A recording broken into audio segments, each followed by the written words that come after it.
be recognized at any time.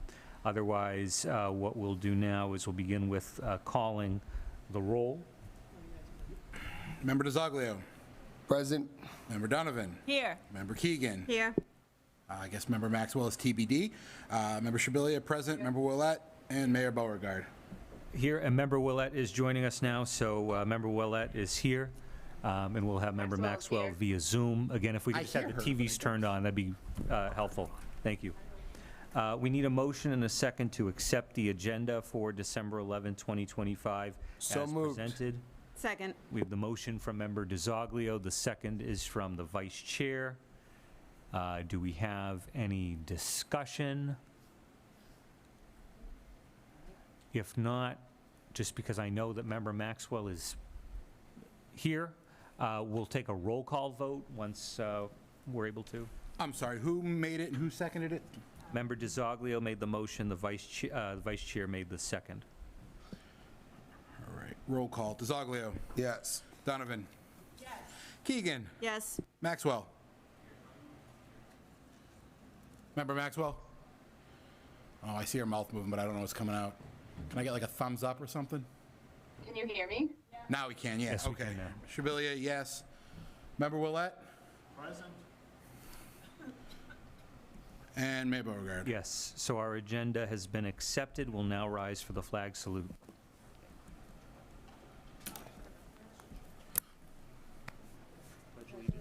To the flag of the United States of America, the true republic for which it stands, one nation, under God, indivisible, liberty and justice for all.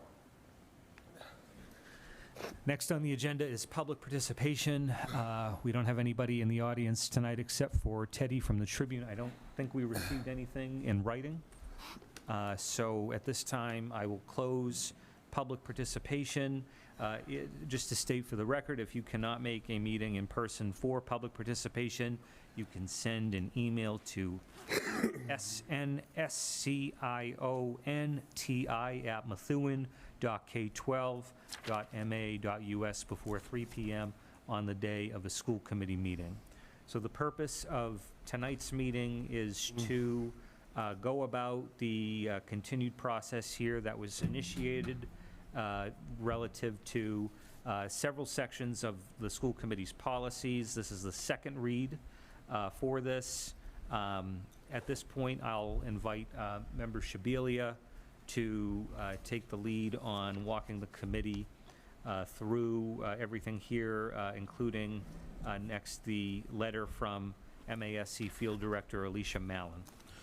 Okay, so I won't go through the letter. Again, it is the same letter that has been presented for every meeting from the field director, basically outlining the process and what their recommendations mean. So we will jump right in to the second read of these policies. Folks, please keep in mind that they went back, changes were made. So I will give it an announcement, and then kind of a going once, going twice, then we'll move on to the next one. All right. File CA, administrative goals. Comments or feedback? Do we need a motion and a second? Oh, wait, we do need a motion We second. do. Sorry. So I need a motion and a second. I'll call, yep. I did it We last need a time, motion and a second to approve in form Section C. This is the second read. This will allow us to engage in discussion. Do we have the motion moved. in a second? Second. Motion from the Vice Chair, second from Member Shabilia. So Member Shabilia, you can provide the synopsis, and then we'll have discussion, broadly speaking, from committee members. All right, so we'll go right into it for Section C. File CA is administrative goals. Comments or questions? Okay. I think that, Member Maxwell? so I think that I don't know if we could move to table these, because I think that they need to be placed back in the hands of the subcommittee. It's a lot of these are generic, and it defers power back to the superintendent, with no timelines, no reporting requirements, things like data transparency, and a lot of these policies aren't Methuen specific, they're MASC recommendations. So I would just suggest tabling this, bringing it back to the subcommittee, and coming up with a new timeline on the review process.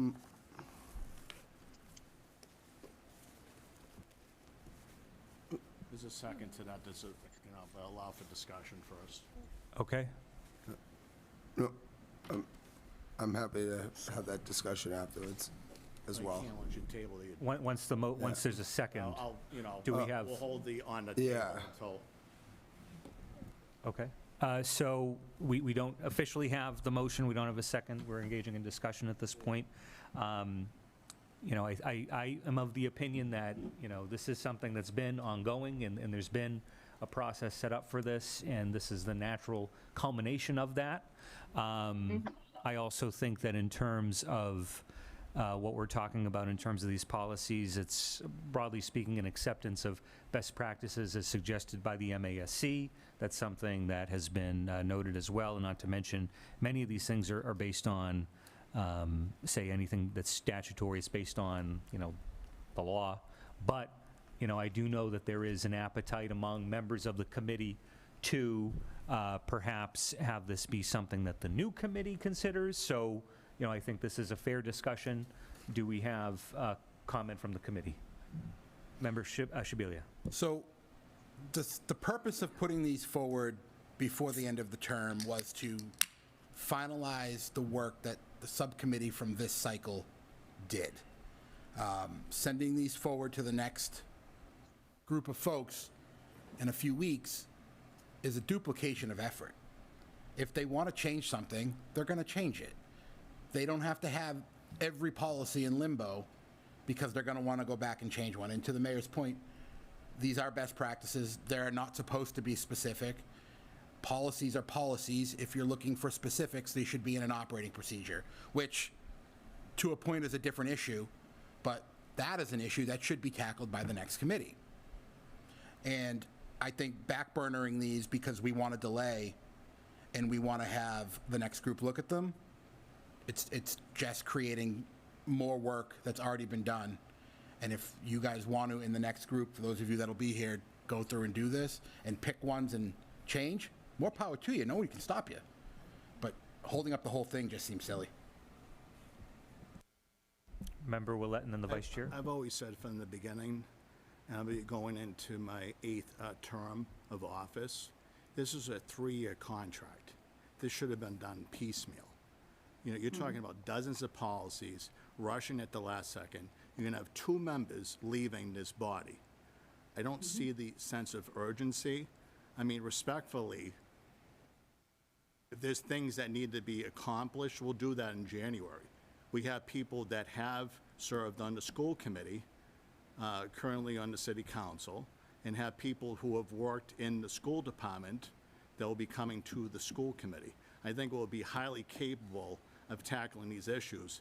I've said all along we should have done it piecemeal, and now we're rushing it. And no one gave me a rationale as to a 3-year project of why we're rushing dozens of policies. There's never been adequate rationale for this. So I'm going to do the best I can. After this, we'll do a motion to table. Vice chair. This is the second read. Section C, we've already voted yes on once. Section D, there were 3 that we sent back, that we pulled out, that everyone already voted yes on. In Section E, there were 3 that were pulled out. Section F, 0 were pulled out for first read. Section G, we had 1. Section H and Section L have 0. This is the second read.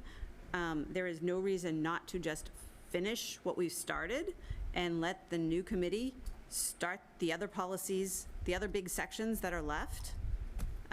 So yeah, I'm not in favor of tabling.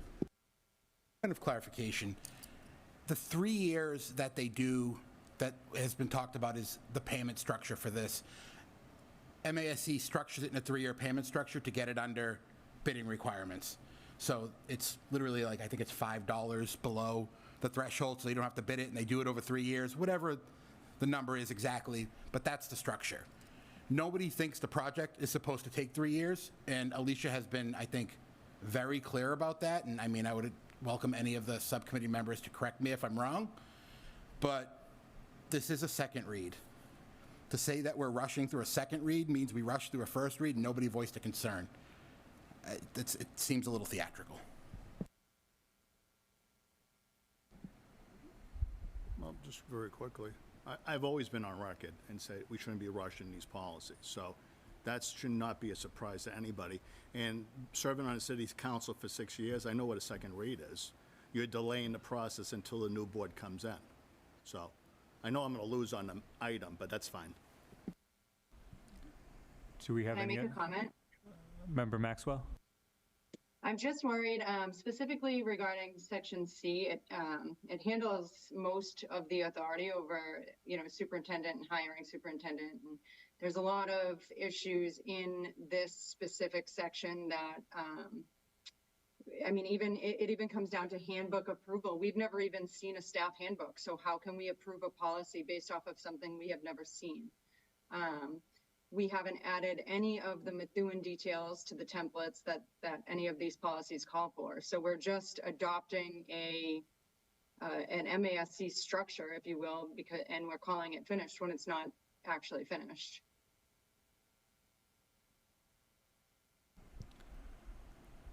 Do we have any other discussion? Is there a motion to table? Motion to table. Second. Okay, so we'll take a vote on a motion to table. This is only for Section C. We'll take a roll call. Member DiZoglio? Yes. Member Donovan? No. Hold on one second. Member Keegan? No.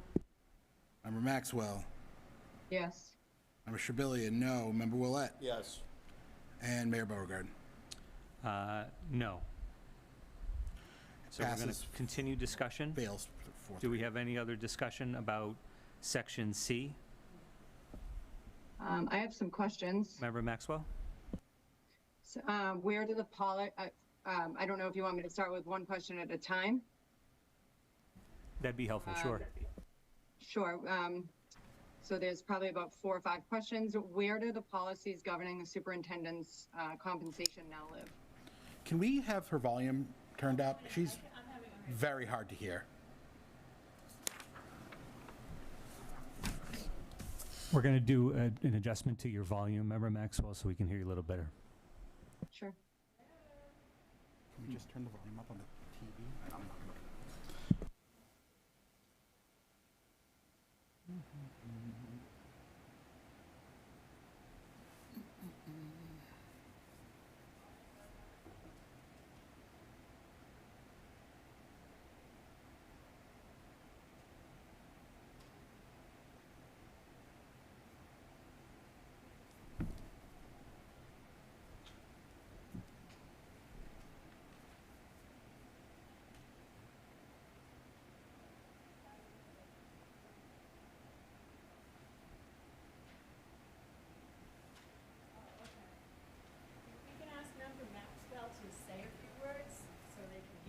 Member Maxwell, we want to gauge your volume. Would you be able to test that out just a little bit? Sure. Can you hear me now? It's still low. I think we got to turn that up on the TV.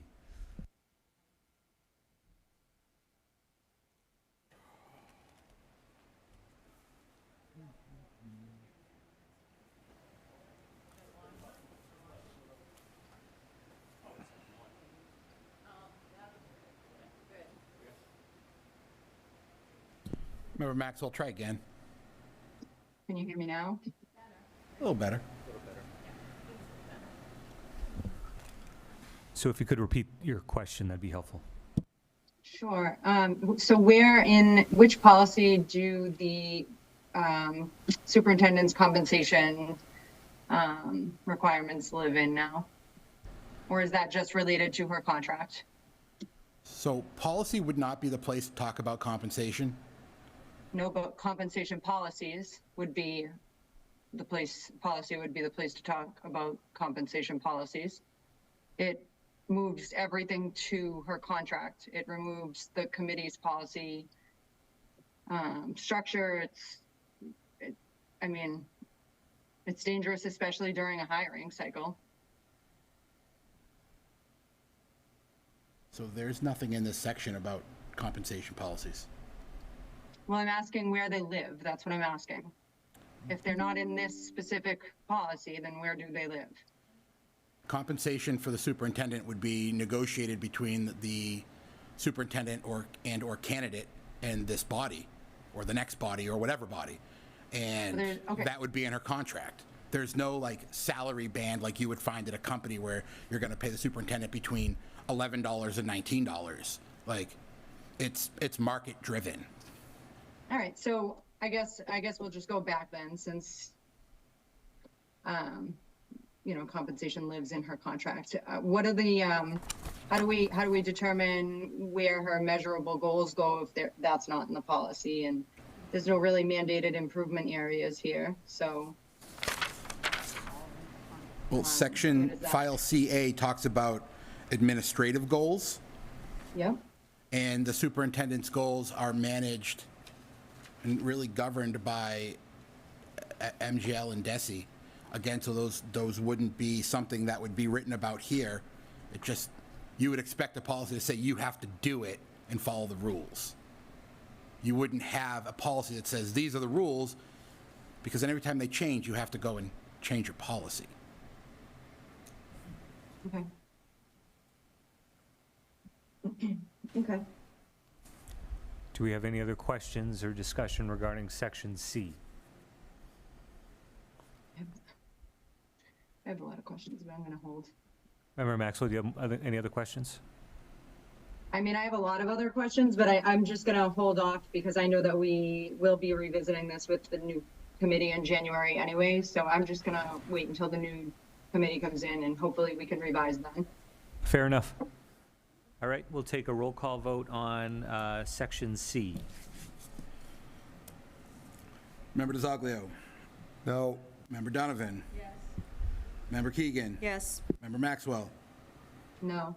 Member Shabilia, yes. Member Willett. No. And Mayor Beauregard. Yes. Next, we need a motion and a second to approve and form section D. This is the second read. So moved. Motion from the vice chair, second from member Donovan. Discussion regarding section D. Member Maxwell? Yeah, thank you. Is section D the section, and please excuse me if I'm wrong, because I'm getting confused between B and D right now. I can't pull them up for some reason. Is that the one with the query checks in it? No. No, that's B.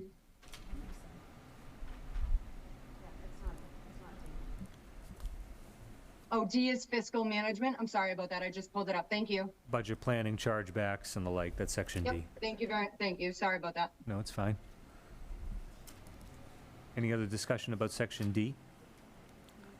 I just want to point out, because I know this is probably going to come up on social media at some point, not that I care about social media, but just to point out that, you know, the authority of establishing these policies always rests with the school committee. This is something that we can tweak if we need to tweak it. Many of these things haven't been updated since, in some cases, 1975.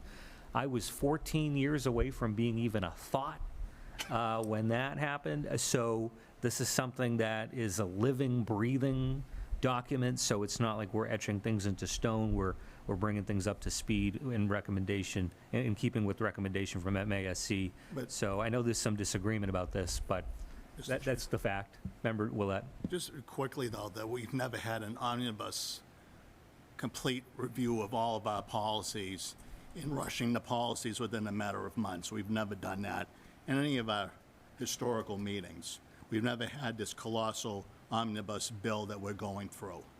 So I just want to say that for the record. Thank you. Member Donovan? I would just like to say thank you to the subcommittee that worked on this, because it's a lot of work, and I know Member Shabilia, Member Keegan, Member Maxwell, I heard the meetings were every week. the policy meetings, the two previous policy meetings we've had here, to work our way through were pretty tedious, and I just don't think people understand the work that goes into this. So, thank you. That's it. I'm done. Member I DeZoglia? appreciate it. So I just want to say, yeah, I appreciate you guys, but it's just the fact that this is the last meeting, and for it to be the last meeting to kind of rush that through. If it was, well, again, see, I'm just trying to say my few words. Just the fact that it's the last meeting and this being as the last meeting, that's why I'm kind of skeptical of it, because in past histories, when things, and I'm not saying this is how it is being done, I just feel like if it's going to be like the last meeting and 3 weeks away, a new school committee's taking place, it should have been done weeks ago, and I would have been supportive of it. But I should just think it should just be passed on to the next school committee, because it's just 3 weeks away. That's just my opinion.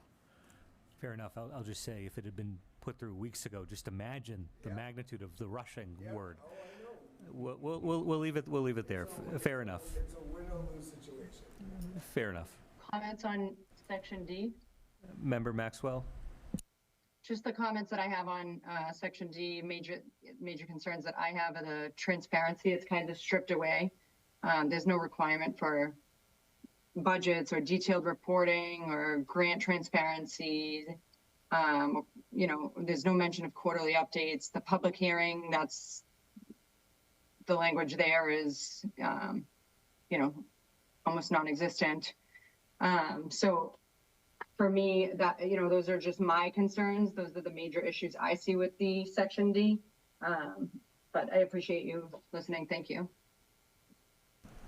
Thank you, Member Maxwell. I'll just conclude with, we have a system now in place with the CAFO Act and all the reforms that have been established in our city since 2017, 2018 that have brought us quite a ways in terms of progress.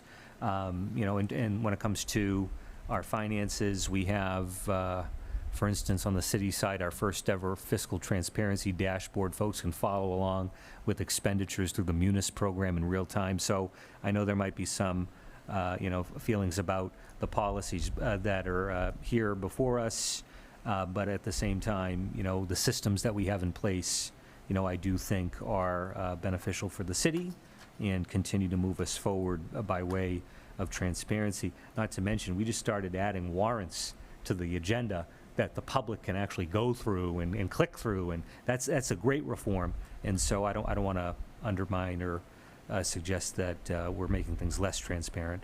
At this point, we'll take a vote on Section D if there's no other comment. Member DeZoglio? No. Member Donovan? Yes. Member Keegan? Yes. Member Maxwell? No. Member Shabilia, yes. Member Willett? Nope. And Mayor Beauregard. Yes. We're now on to Section E, second read. We need a motion and a second. So moved. Second. Motion from the Vice Chair, second from Member Donovan. Discussion regarding Section E.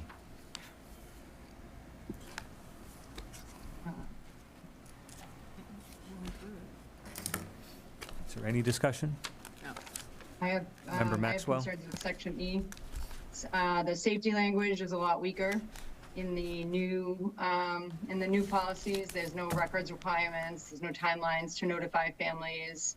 It's pretty much just comply with the law, but it doesn't extend beyond that. The procedural content is removed, like emergency drills and security cameras and bus safety. Food services is shifted, so I just think that this is also an incomplete section as well.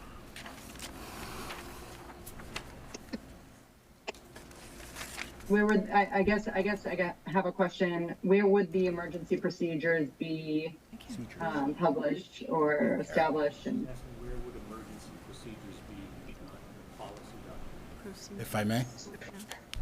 Member Shabilia?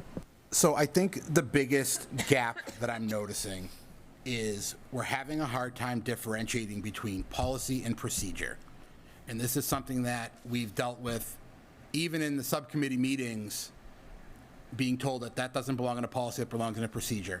And I know that the response to that is, well, we don't have a procedure manual, or we don't have a published procedure manual. I know that there are procedures floating around, but the procedures for that and how things are done don't belong in this document.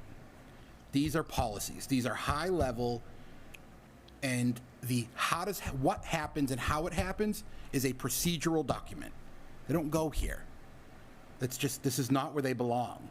And if we start putting that in here, it's no longer a policy document. And that's where they lived before. But it wasn't right. Just because we've done things certain way in the past doesn't make it right. But you can't have that not listed anywhere. But that's what I mentioned earlier. I would love to see the next school committee work with the administration to do a true practice manual or SOP book. I know, using Ian for an example, since he's sitting here, Ian wins the Powerball tomorrow and disappears. Someone needs to know how to do his job and all the things that he does that no one in his office doesn't. There should be some kind of continuity plan, SOP manual. This city doesn't have that, not just the school, the whole entire city. And I think if the next school committee could make that happen, it would be an amazing feat. But I think this is the first step, because this is the policy that goes before that. The procedures don't go here. Other discussion? Also, if you win the Powerball, don't forget me. I mean, I would have to disagree with you there, because if they don't belong here and they don't exist anywhere else, then they have to live somewhere. I get what you're saying. Member DiZoglio? No, Member Maxwell, I think if I'm correct, I get what you're saying because it used to be in the policy, but what Member Shabeli is saying, that didn't belong in the policy. Whoever did that before in the school committee, they just threw stuff together. And then, but what we're trying to do is kind of separate it. And then for the next school committee, they need to do like a procedure manual with the admin that will include what was in the policy. But I understand from your perspective, it was in writing before, and now that you take it out, what says that the next school committee will sit down and actually draw up a procedure manual? That, am I hitting it pretty much? I think that's what Member Maxwell's worried about. The language that was securing, that should have been the procedure manual. She's worried that the next school committee might not do it. I think that's her concern. Am I? My major concern is that we're losing transparency. I mean, there are contradictions and duplicate policies in Section E specifically. There are 2 EEAA policies with different language.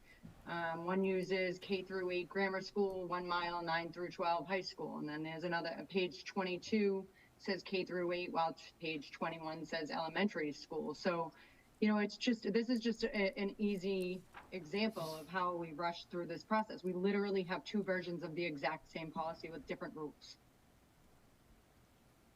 So I would just like to point out, Member Maxwell, that you are part of the subcommittee. We've been doing this now for over a year. And to save comments like that until the second read of a document is asinine. I've requested 4 special meetings with the subcommittee, and I have not heard back from that. And I have tried to work with Mayor Beauregard to schedule that, and I have been denied each time. So it seems like the subcommittee does not want to come back to the table and review any of these policies. They just want to push them through and pass them. I can tell you personally, I've never refused a request for a meeting. And I think you know me well enough to know that I wouldn't. Well, I've asked publicly twice in other meetings, so I'm not sure why we haven't had one then. Okay. Do we have any other discussion? Ian? Technically, I'm not school committee, but as far as emergency manual, procedure manual, we have one. It was just recently written after an incident at the high school. We hired an outside firm who are experts in this. They came in and helped us, diagrams of the buildings, where the shut-offs are, all kinds of emergency, staging areas, et cetera, during an emergency. We have all that in the manual, but the essence of safety and sharing people, can't really share that publicly because people wanting to do harm would love to have that information, but we do absolutely have one. Any other discussion? If not, roll call. Member DeZoglio. No. Member Donovan. Yes. Member Keegan. Yes. Member Maxwell. No. Member Shabilia, yes. Member Willett. No. Mayor Beauregard. Yes. Section F, second read, we need a motion and a second to adopt. So moved. Motions from the vice chair, seconds from member Donovan. Discussion? Any discussion? Just trying to find the policies. This is regarding facilities. This is F. This is facilities, so facility development goals, retirement of facilities, naming of facilities, and memorials. So nothing about maintenance, safety, transparency, ADA, pest control. There's no policies regarding any of those things, correct? All items which can be discussed and added to this in the next school committee term. Nothing stops us from moving forward with what we have and have cleaned up. Okay, well, okay. Do we have member DeZoglio? Oh, man, they're not all sequentially numbered because they're sections. It's this one.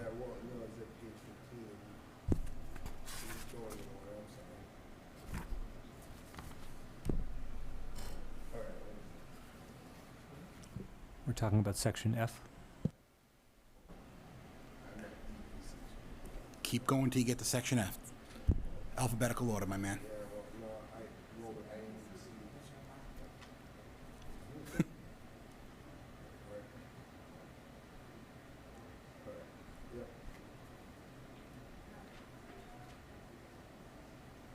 Do we have Good, any bud. other questions or discussion? If not, we'll vote. Member DeZoglio. No. Member Donovan. She's gone. Okay. Member Keegan. Yes. Member Maxwell. No. Member Shabilia, yes. Member Willett. No. Member Donovan? Member Donovan. We're voting on F. Yes. And did I get Member Willett? He's a no. And Mayor Beauregard. Yes. All right, we're on to section G. We need a motion and a second. So moved. Second. Motion from the vice chair, second from member Shabilia. Discussion? Member Maxwell? The issues I had with section G,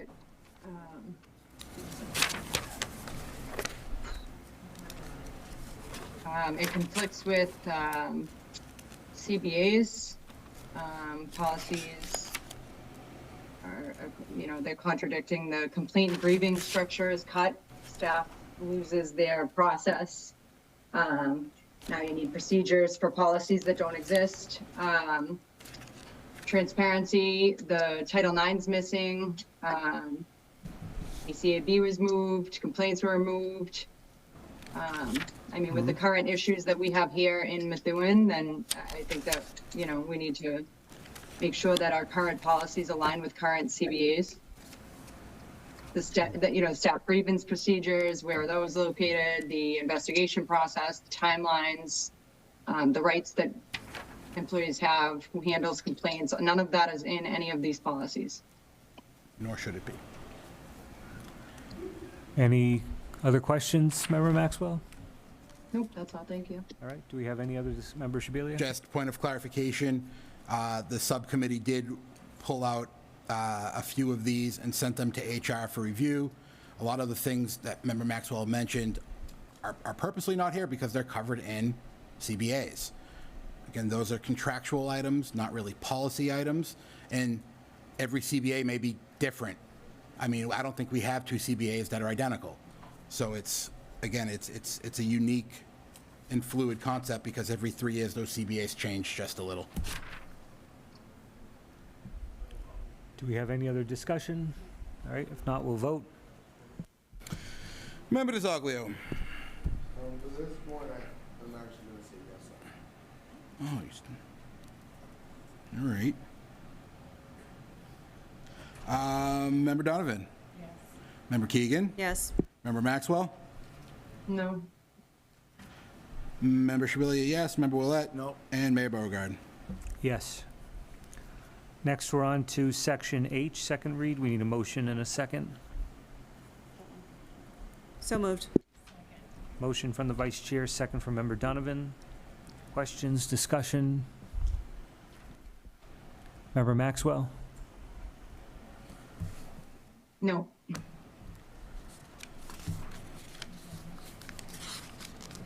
Any other questions? Nope. All right, we'll vote. Member DiZoglio. No. Member Donovan. Member Keegan. Yes. Member Maxwell. No. Member Shabilia, yes. Member Willett. No. And Mayor Beauregard. Yes. All right, Section L, we need a motion and a second to approve. So moved. Motions from the Vice Chair, seconds from Member Donovan. Discussion? I would just like to mention that these are just, some of these are very aspirational. There's not, there's nothing concrete in some of the, in a couple of these. There are no standards for placements. How does the committee authorize agreements, joint agreements with outside agency, grant partnerships, transportation. So I just had a couple of concerns with this policy, this section, but again, I just wanted to make my concerns known, that's all. Thank you, Member Maxwell. Any other discussion, questions? If not, we'll vote. Member DiZoglio. No. Member Donovan. Member Keegan. Yes. Member Maxwell. No. Member Shabilia, yes. Member Willett. No. And Mayor Beauregard. Yes. Is there any other business from the committee? Member Donovan? I have a question, because I really don't think our job here is done. I understand there are additional, we have, what's next? M? There's more work to be done with other policies, correct? There is M, J, K, I think there is a K. Right. And some others. And those are the Those are beefier very ones. substantial. Additionally. Not the whole alphabet. I Not the thought so whole too. It alphabet. stops at, I think, M. Right. No, I don't even know, but anyway, I understand they're very substantial as well. Okay, so we're not Additionally, done. we're not done with A and B. We didn't do a second read on A and B. Right. We have to get those back because Okay, there were a significant amount of changes. So this work will continue into the new. And amendments could be made to Right, A, right, B, right, C, right. D, E, F, G, H, L, Yeah. M, all of them. So again, I'd like to thank the subcommittee for their work. It's a lot. I echo that. I want to thank the subcommittee for their work. I just disagree philosophically. Thank you. Right. Member Maxwell? And, I just wanted to mention, this is other business, but Section A includes policies, and Section B includes policies on the quarry stories, and I didn't know if we had any update on the part where they wanted to include a DCF check. We did discuss it at the last subcommittee meeting, and it came back that it was a good idea to add into it. So I believe that it was added into the policy, but we haven't gotten it back here yet. Okay, I just wanted to state that I do think that that's a little much, and I think that it's a huge invasion of privacy when it comes to staff or even volunteers for that matter. And I think that there's like a liability purpose there. I don't know if legal counsel has confirmed that this is even compliant with Are we gonna Massachusetts discuss general this? law. Just to keep in mind, we don't have those on the policies on the agenda tonight, so I just want to be cognizant from an open meeting perspective. There will be a Yeah, time when, yeah, there will be a time when those will be on a future agenda for discussion, and we can certainly continue that then. Do we have any other business from the committee? No. I will make the motion to adjourn. Okay. Second. We have a motion to adjourn from Member Shabilia, the second is from Member Donovan. We'll take a roll call on adjournment. DeZoglio. Yes. Member Donovan. Yes. Member Keegan. Yes. Member Maxwell. Yes. Member Shabilia, yes. Member Willett. Yes. And Mayor Beauregard. Yes. All right, our meeting is adjourned. The time is 5:53. Is it a new Zoom link? No new Zoom link. We'll just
Business session of December 11, 2025 will now come to order.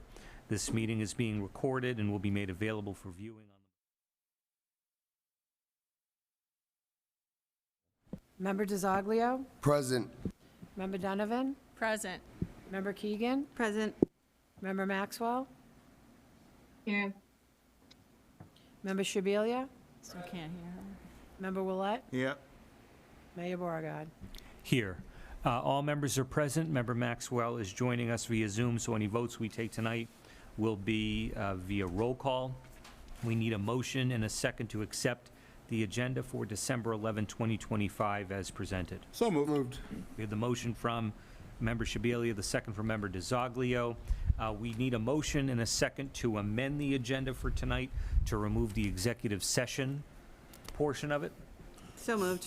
Second? Motion from the Vice Chair, second from Member Shabilia. We'll take a vote on removing the executive session from the agenda. Member DiZoglio? Yes. Member Donovan? Yes. Member Keegan? Yes. Member Maxwell?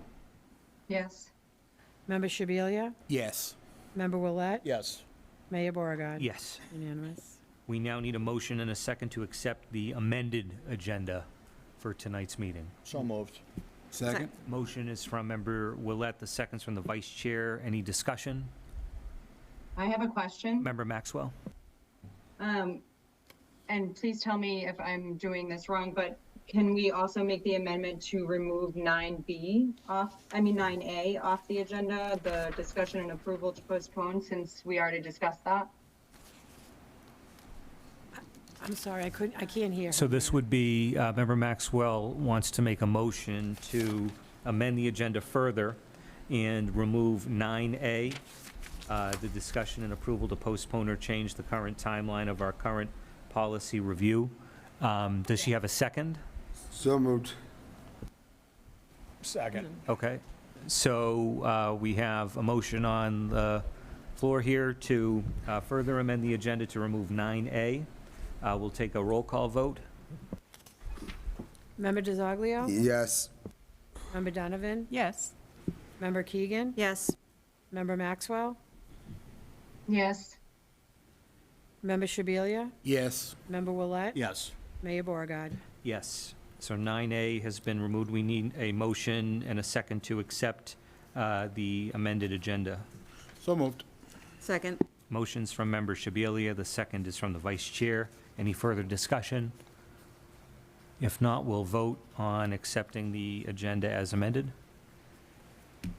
Member DiZoglio? Yes. Member Donovan? Member Keegan? Yes. Member Maxwell? Yes. Member Shabilia? Yes. Member Willett? Yes. Mayor Beauregard. Yes. Now, at this point, we'll bring up our student who'll be conducting the flag salute. I don't know, Mr. Hill, we have an introduction prepared? Yep. Thank you.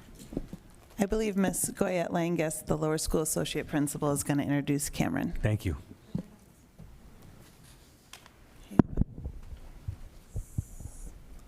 Am I on? All right, okay. Good evening, everyone. My name is Amanda Goyette Langis, and I'm the lower school associate principal at the Tenney Grammar School, and I'm here tonight with Cameron Quinn, and we're also here with Mr. Hill and his parents and his sister.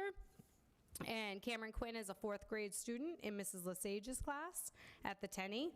He lives with his mother Shannon, his father Dominic, and his older sister Abby, and their 2 dogs, Goldie and Buster. Cam stated his family likes to hang out, watch movies, play Nintendo Switch, and go on vacations. Also, he loves to watch football on Sundays, especially the New England Patriots. His most memorable family vacations are going to the beach on Cape Cod, boating on Lake Winnipesaukee, staying in a cabin in New York, and hiking trails in Vermont. Cameron's favorite subject is physical education. PE is his favorite class because he loves sports. He stated that the PE teachers plan many fun activities like the pacer test and the warm-ups, especially running around the track.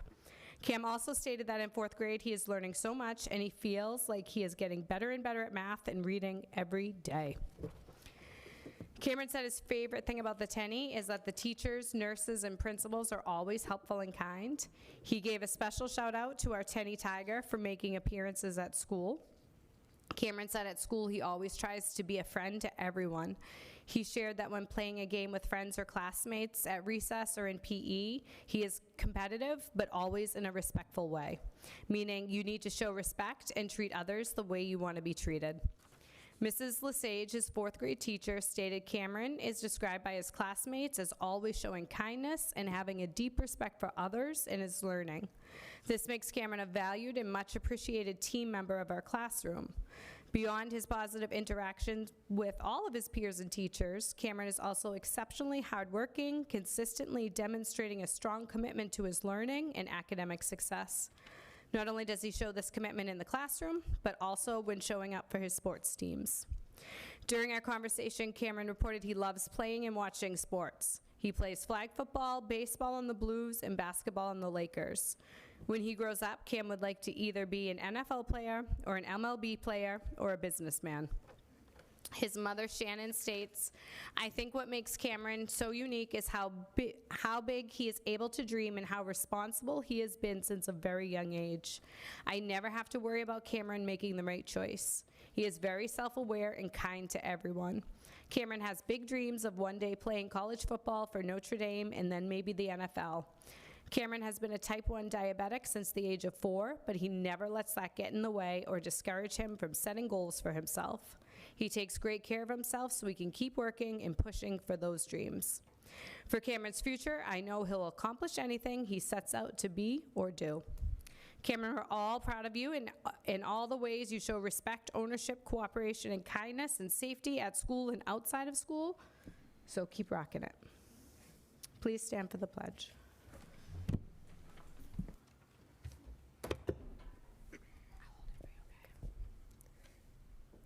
I pledge of the allegiance of the United States of America and to the republic for which it stands, one nation, under God, indivisible, with liberty and justice for all. Please remain standing for a moment of silence.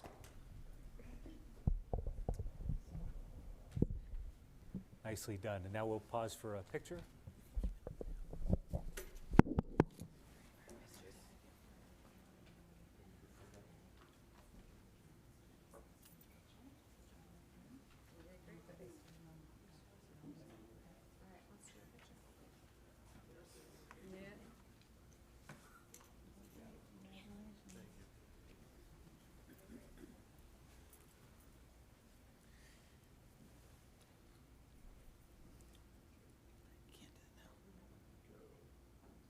Say cheese. Congratulations. Good job.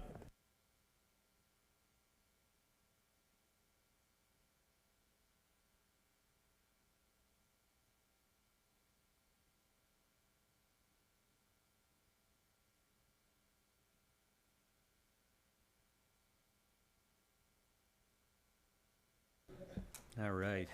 Next on the agenda, we have the SOAR Awards. I want to mention that the student is not available this evening, so they'll be recognized at the next meeting in January.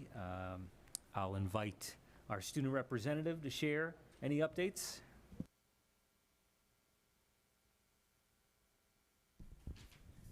I'll take this time to mention some of the things that I've learned over like the past few days about kind of like the state of our city and how that kind of like reflects kind of the work that we do here.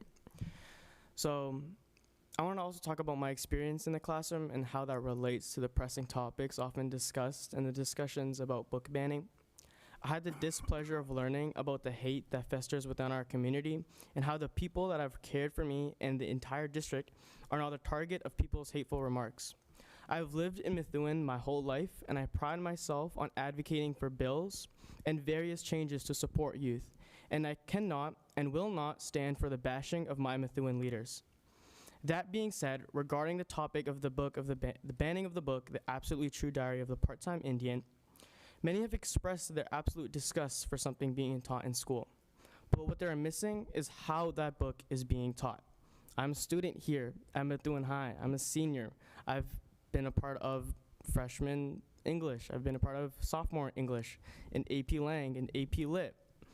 And the English department here at Methuen High teaches with immense passion and care.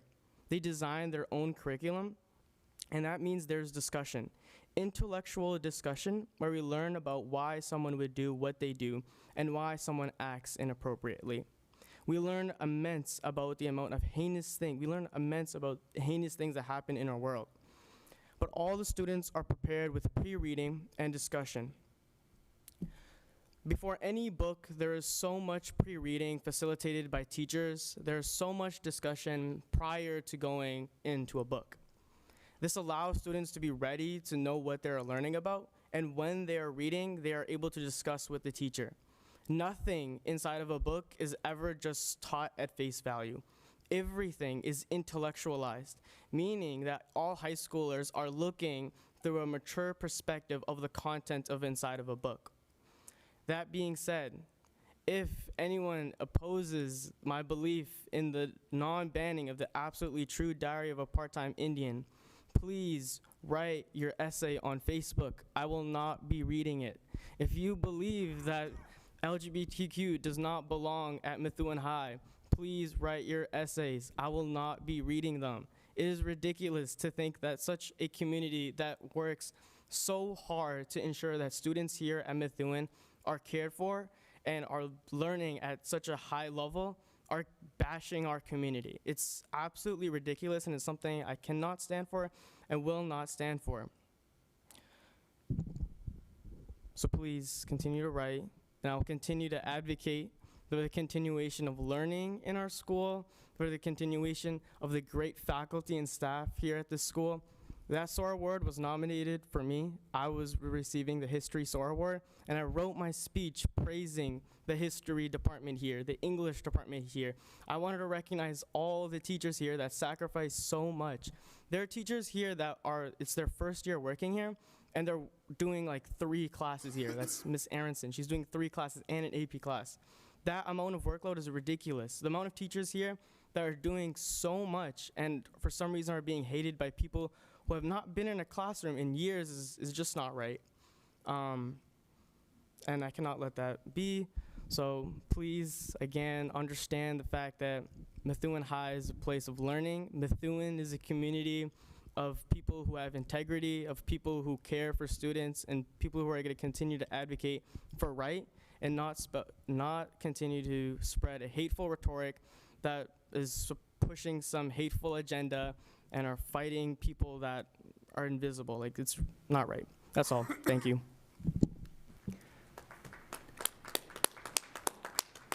Thank you for your courage to speak out. We'll move on to public participation.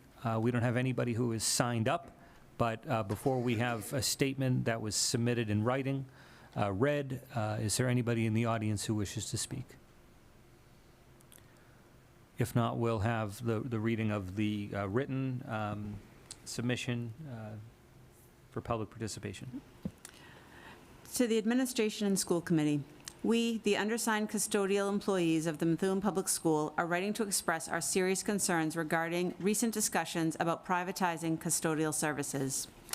Following the Health Department rodent investigation, custodians, especially second shift, were blamed for the conditions that are largely structural and outside of our control. Shortly afterwards, we learned the district was seeking quotes to outsource our work. We believe this sequence of events raises serious questions about fairness, transparency, accountability amongst management, and the potential retaliation. We want to be clear that any form of retaliation against employees for raising concerns or participating in protected union activity is strictly prohibited under state and federal labor law. We respectfully remind you, the district, that outsourcing is a mandatory subject of bargaining under Massachusetts General Law, Chapter 150E. Our contract remains in full force until a new agreement is reached. Major changes to staffing, shifts, or job security cannot be implemented without negotiation. Privatization has a documented history of increasing turnover, reducing building safety, and costing districts more long-term. We are committed employees who care deeply about our schools, our students, and our community. We request full transparency on any outsourcing discussions, a commitment to negotiate in good faith with our union, an accurate assessment of the structural causes of the rodent issue, a fair process that does not blame or target employees. We stand united and prepared to work collaboratively towards real solutions. Signed, the Tenney Grammar School second shift custodians. Do we have any other submissions? Or is That was it. That's it. At this time, I'll close the public participation portion of our meeting tonight. If you cannot make a meeting in person for public participation, you can send an email to Susan Shanti at snscionti@methuen.k12.ma.us before 3 p.m. on the day of the school committee meeting. At this point, I'll invite Dr. Golubsky to share a statement recognizing the retirement of Susan Desprez, Adult Education Supervisor. Thank you. And Susan Desprez is here tonight. Susan, if you'd come up and join us. And I believe Member Donovan would like to say something as well. But if you haven't had the pleasure of meeting Susan, Susan is our supervisor of adult education in Methuen and has done so with great passion, pride, and dedication for the past 26 years. And our program is nothing short of inspiring if you've ever had the opportunity to attend a graduation or adult education event. And our program, due to Susan in large part, has become exemplary across the state, and one that other cities and districts look to. So in recent years, Susan has traveled with students across the nation to showcase the progress that we've made. Susan's had former students come back and serve as teachers. There's multi-generational families who are students currently in her school. And I want to praise Susan and recognize her flexibility in response to her students by introducing hybrid forms of courses, online courses, courses at all times of day to suit work schedules and really accommodate her working students while meeting their needs. So it's served as a safe place for students and one where they're inspired and also prepared to then take the next step in their work or schooling. And that's due to Susan. So thank you very much, Susan. And we have a plaque for you or a certificate, but first I'll let Member Donovan. I'm so happy that you came tonight, Susan, so we could acknowledge your hard work. I really didn't know Susan very well, but she was kind enough to, she has invited us all every year to attend some of the events at the Adult Education Center. The highlight of my year has been the graduation ceremony.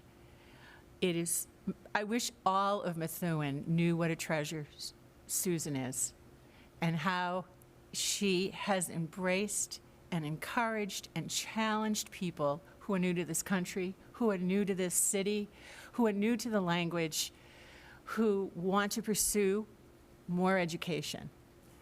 It's so evident in her exchanges with her students and her staff how she truly believes in the power of education and how she brings joy and acceptance and a wonderful sense of protection and a respect for every kind of person who walks in her door. I remember vividly, she can tell stories about people who took 10 years to get their high school degree. Can you imagine being so dedicated? It takes you that long to earn your diploma, but I really believe with that dedication was Susan Desprez pushing someone and encouraging. I go to the ceremonies and I see my former students who have brought their families, who are now ready for the parents to pursue their education. Too few people in the city know how important the center is and how important the people who continue their education there. And Susan has made this happen. And I might add, I believe there was at least once when a ceiling fell in, right? You know, Susan had to be moved out of her former school, Courier Street School, because the ceiling was falling in. And a lot of people didn't even know about it because she did it with the move with such grace and commitment and focus to her purpose. I am going to miss watching your joy at the graduation ceremonies, but I wish you, and I'm sure the rest of the committee wish you nothing but the best of a happy and healthy and long retirement, and I'm so grateful I got to know you. Congratulations, and thank you for your service.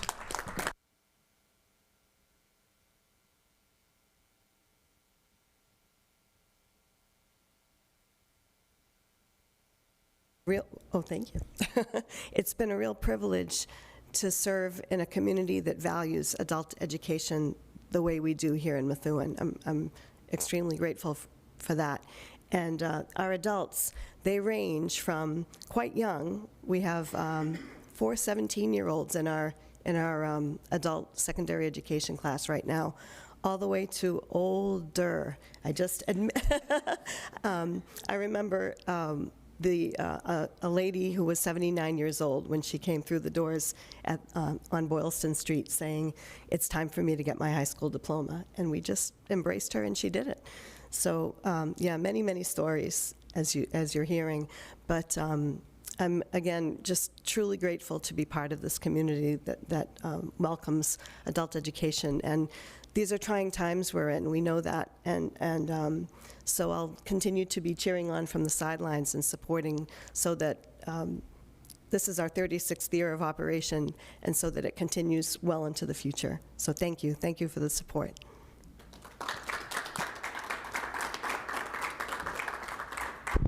And this is from Dr. Kwong and the school committee in recognition of your service. Thank you. Thank you very so much. Thank you. Outstanding. How about a photo?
Now we'll move on to the approval of minutes portion of our agenda. We need a motion and a second to approve the minutes of October 15th, 2025. So moved. Motion is Second. from Member Shabilia. The second is from Member DiZoglio. Discussion? There's no discussion. We'll take a roll call vote. Member DiZoglio? Yes. Member Donovan? Yes. Member Keegan? Yes. Member Maxwell? Yes. Member Shabilia? Yes. Member Willett? Yes. Mayor Beauregard? Yes. Next, we need a motion and a second to approve the minutes of October 21st, 2025. So moved. Second. Motions from Member Shabilia, seconds from the Vice Chair. Discussion? There's no discussion. We'll vote. Member DiZoglio? Yes. Member Donovan? Yes. Member Keegan? Yes. Member Maxwell? Yes. Member Shabilia? Yes. Member Willett? Yes. Mayor Beauregard? Yes. Next, we need a motion and a second to approve the minutes of October 23rd, 2025. So moved. Second. Motions from Member Shabilia, seconds from the Vice Chair. Any discussion? If not, we'll vote. Member DiZoglio? Yes. Member Donovan? Yes. Member Keegan? Yes. Member Maxwell? Yes. Member Shabilia? Yes. Member Willett? Excuse me, Member Willett? Mayor Beauregard? Yes. Next, we need a motion and a second to approve the minutes of October 27, 2025. So So moved. moved. Second. Motions from Member DiZoglio, seconds from the Vice Chair. Discussion? Right here. Member Maxwell? Just a quick correction. There's a vote at the end, and it says 7-0 and unanimously approved. But then during the roll call, it says I was a no vote.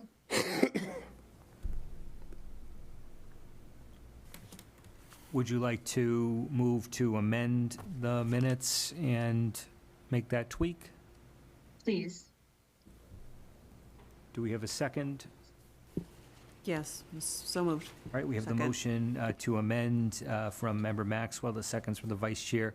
This is to reflect, I believe you mentioned, Member Maxwell, correct me if I'm wrong, it's the final vote in the minutes?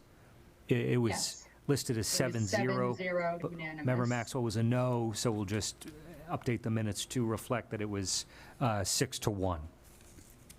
All right, we have the second from the Vice Chair. Any discussion about the amendment? We'll vote on the amendment. Member DiZoglio? Yes. Member Donovan? Member Keegan? Yes. Member Maxwell? Yes. Member Shabilia? Yes. Member Willett? Yes. Mayor Beauregard? Yes. We need a motion and a second now to approve the minutes of October 27, 2025 as amended. So moved. Second. Motions from Member Shabilia, seconds from the Vice Chair. Any further discussion? If there's not, we'll vote on the acceptance of the minutes as amended. Member DiZoglio? Yes. Member Donovan? Yes. Member Keegan? Yes. Member Maxwell? Yes. Member Shabilia? Yes. Member Willett? Yes. Mayor Beauregard? Yes. Unanimous. Next, we'll move on to the minutes of October 29, 2025. We need a motion and a second to approve. So moved. Second. Motion is from Member Shabilia, the second's from the Vice Chair. Any discussion? Seeing none, we will vote. Member DiZoglio? Yes. Member Donovan? Yes. Member Keegan? Yes. Member Maxwell? Yes. Member Shabilia? Yes. Member Willett? Yes. Mayor Beauregard? Yes. Next, we need a motion and a second to approve the minutes of November 6, 2025. So moved. Second. Motions from Member Shabilia, seconds from the Vice Chair. Discussion? There's no discussion, we'll vote. Member DiZoglio? Yes. Member Donovan? Yes. Member Keegan? Yes. Member Maxwell?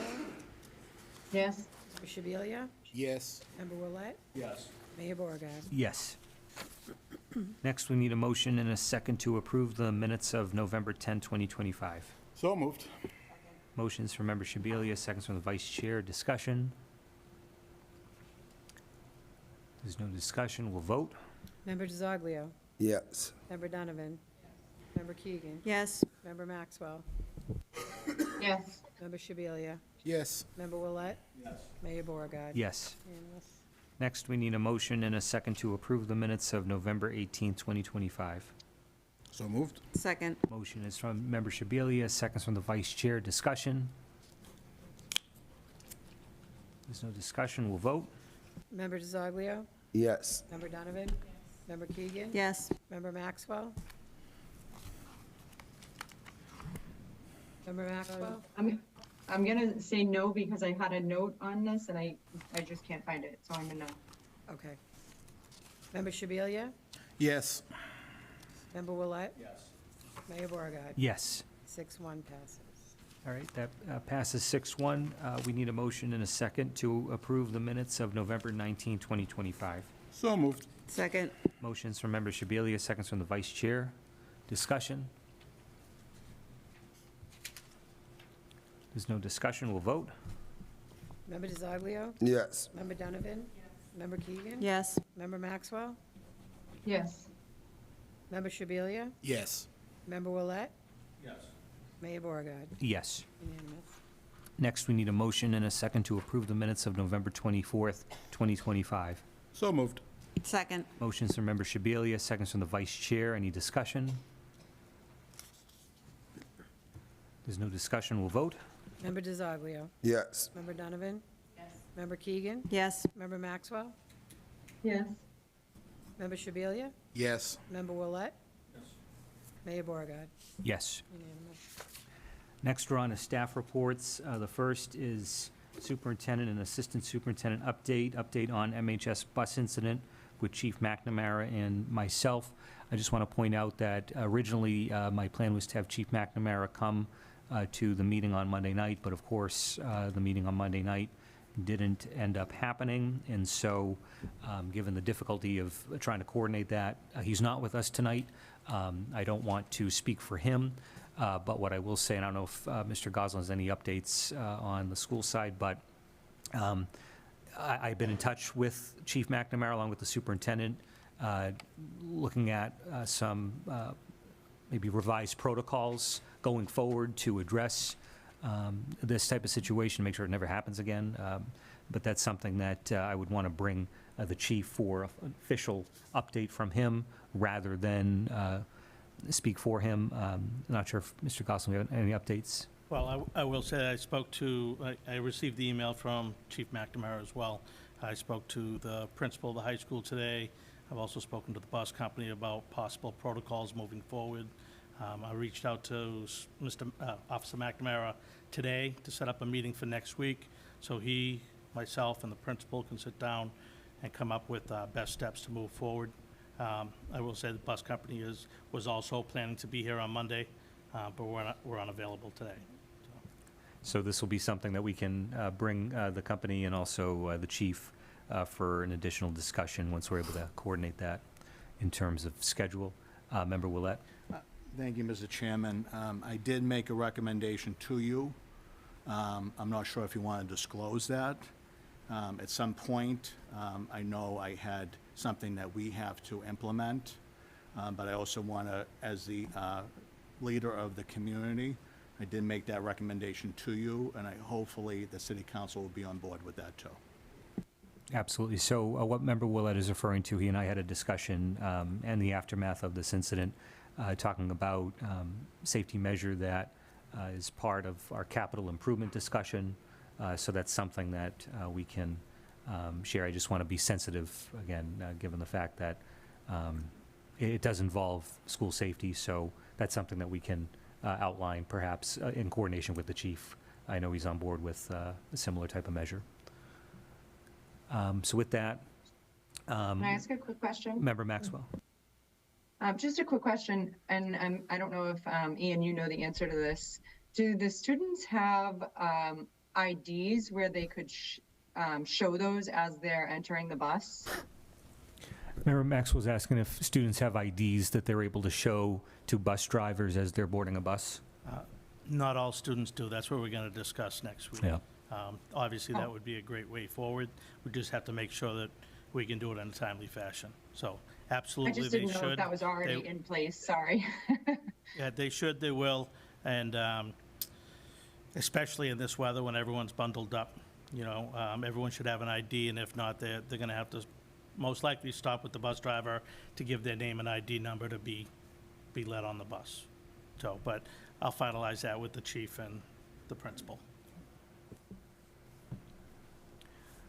Next on the agenda, we have the Health and Safety Task Force and Maintenance Custodial updates. We are going to be, we have to reschedule last week's meeting that was disrupted because of the fact that I was out with COVID. We do have a report here included on the agenda regarding various ongoing initiatives within the schools. I can briefly share just the 30,000-foot viewpoint after obviously staying in constant contact with Darren D. from the Department of Health, Human Services, and Inspections. We have continued to maintain this downward trend in terms of pest sightings.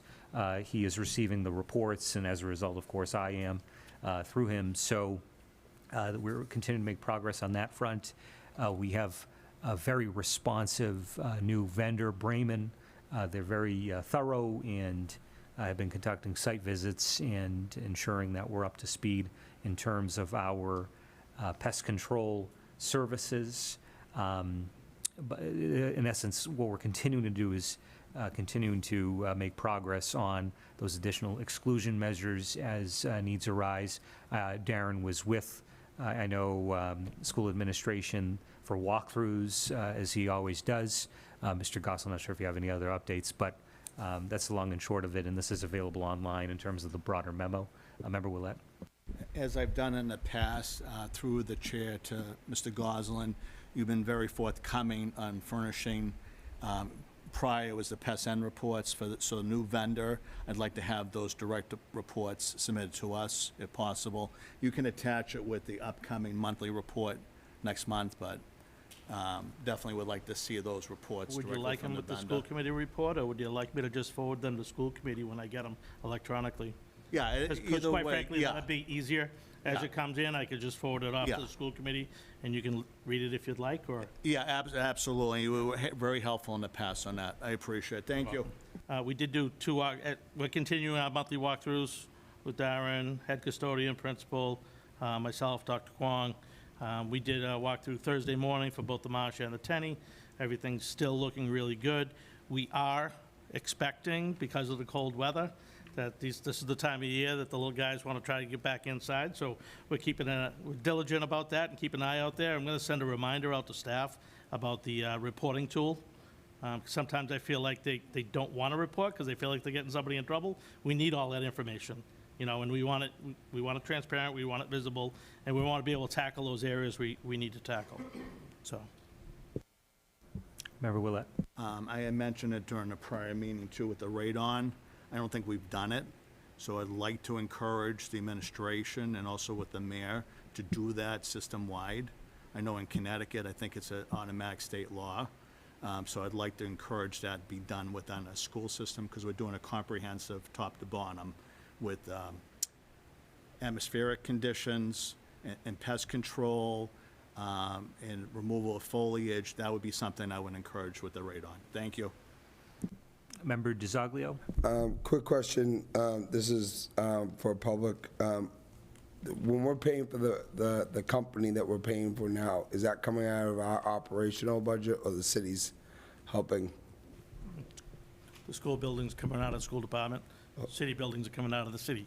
I just want that for public. And what they do is they invoice us, and then we pay, and then the contract's up to a certain amount. And so that's how the invoicing works. Any other questions? All right. I have a question. Member Maxwell. Do we have an updated list on the building report that we were getting? I can't remember when the last time we got one was, but there was like a drop-down list of yellow, red, green, like what's been completed, what's still in process. Do we have an updated list for that? She's asking about when we had the initial, I'll say, facilities crisis last year. There was the spreadsheet that included areas that were flagged by inspectors to be fixed, and there was, various levels of importance assigned each one for triaging purposes. I'll see if I can go through that with Darren Yeah. and update it as best we can. I know that was a little while ago, but I think I still have it. Yeah, and I will say, Member Maxwell, that Inspector D has a very thorough list that we're continuing to work through as part of the task force, so that's something that we can certainly share with you. He checks on those areas every time we go to a walkthrough. So, Yes, So, very diligent about I checking bet. that I out. was just wondering if we had the updated version. I wasn't saying anything's wrong. I was Oh, just sure, of course, curious. yeah, Okay. absolutely, yep. All right, we'll move on. Any questions regarding the student enrollment data report?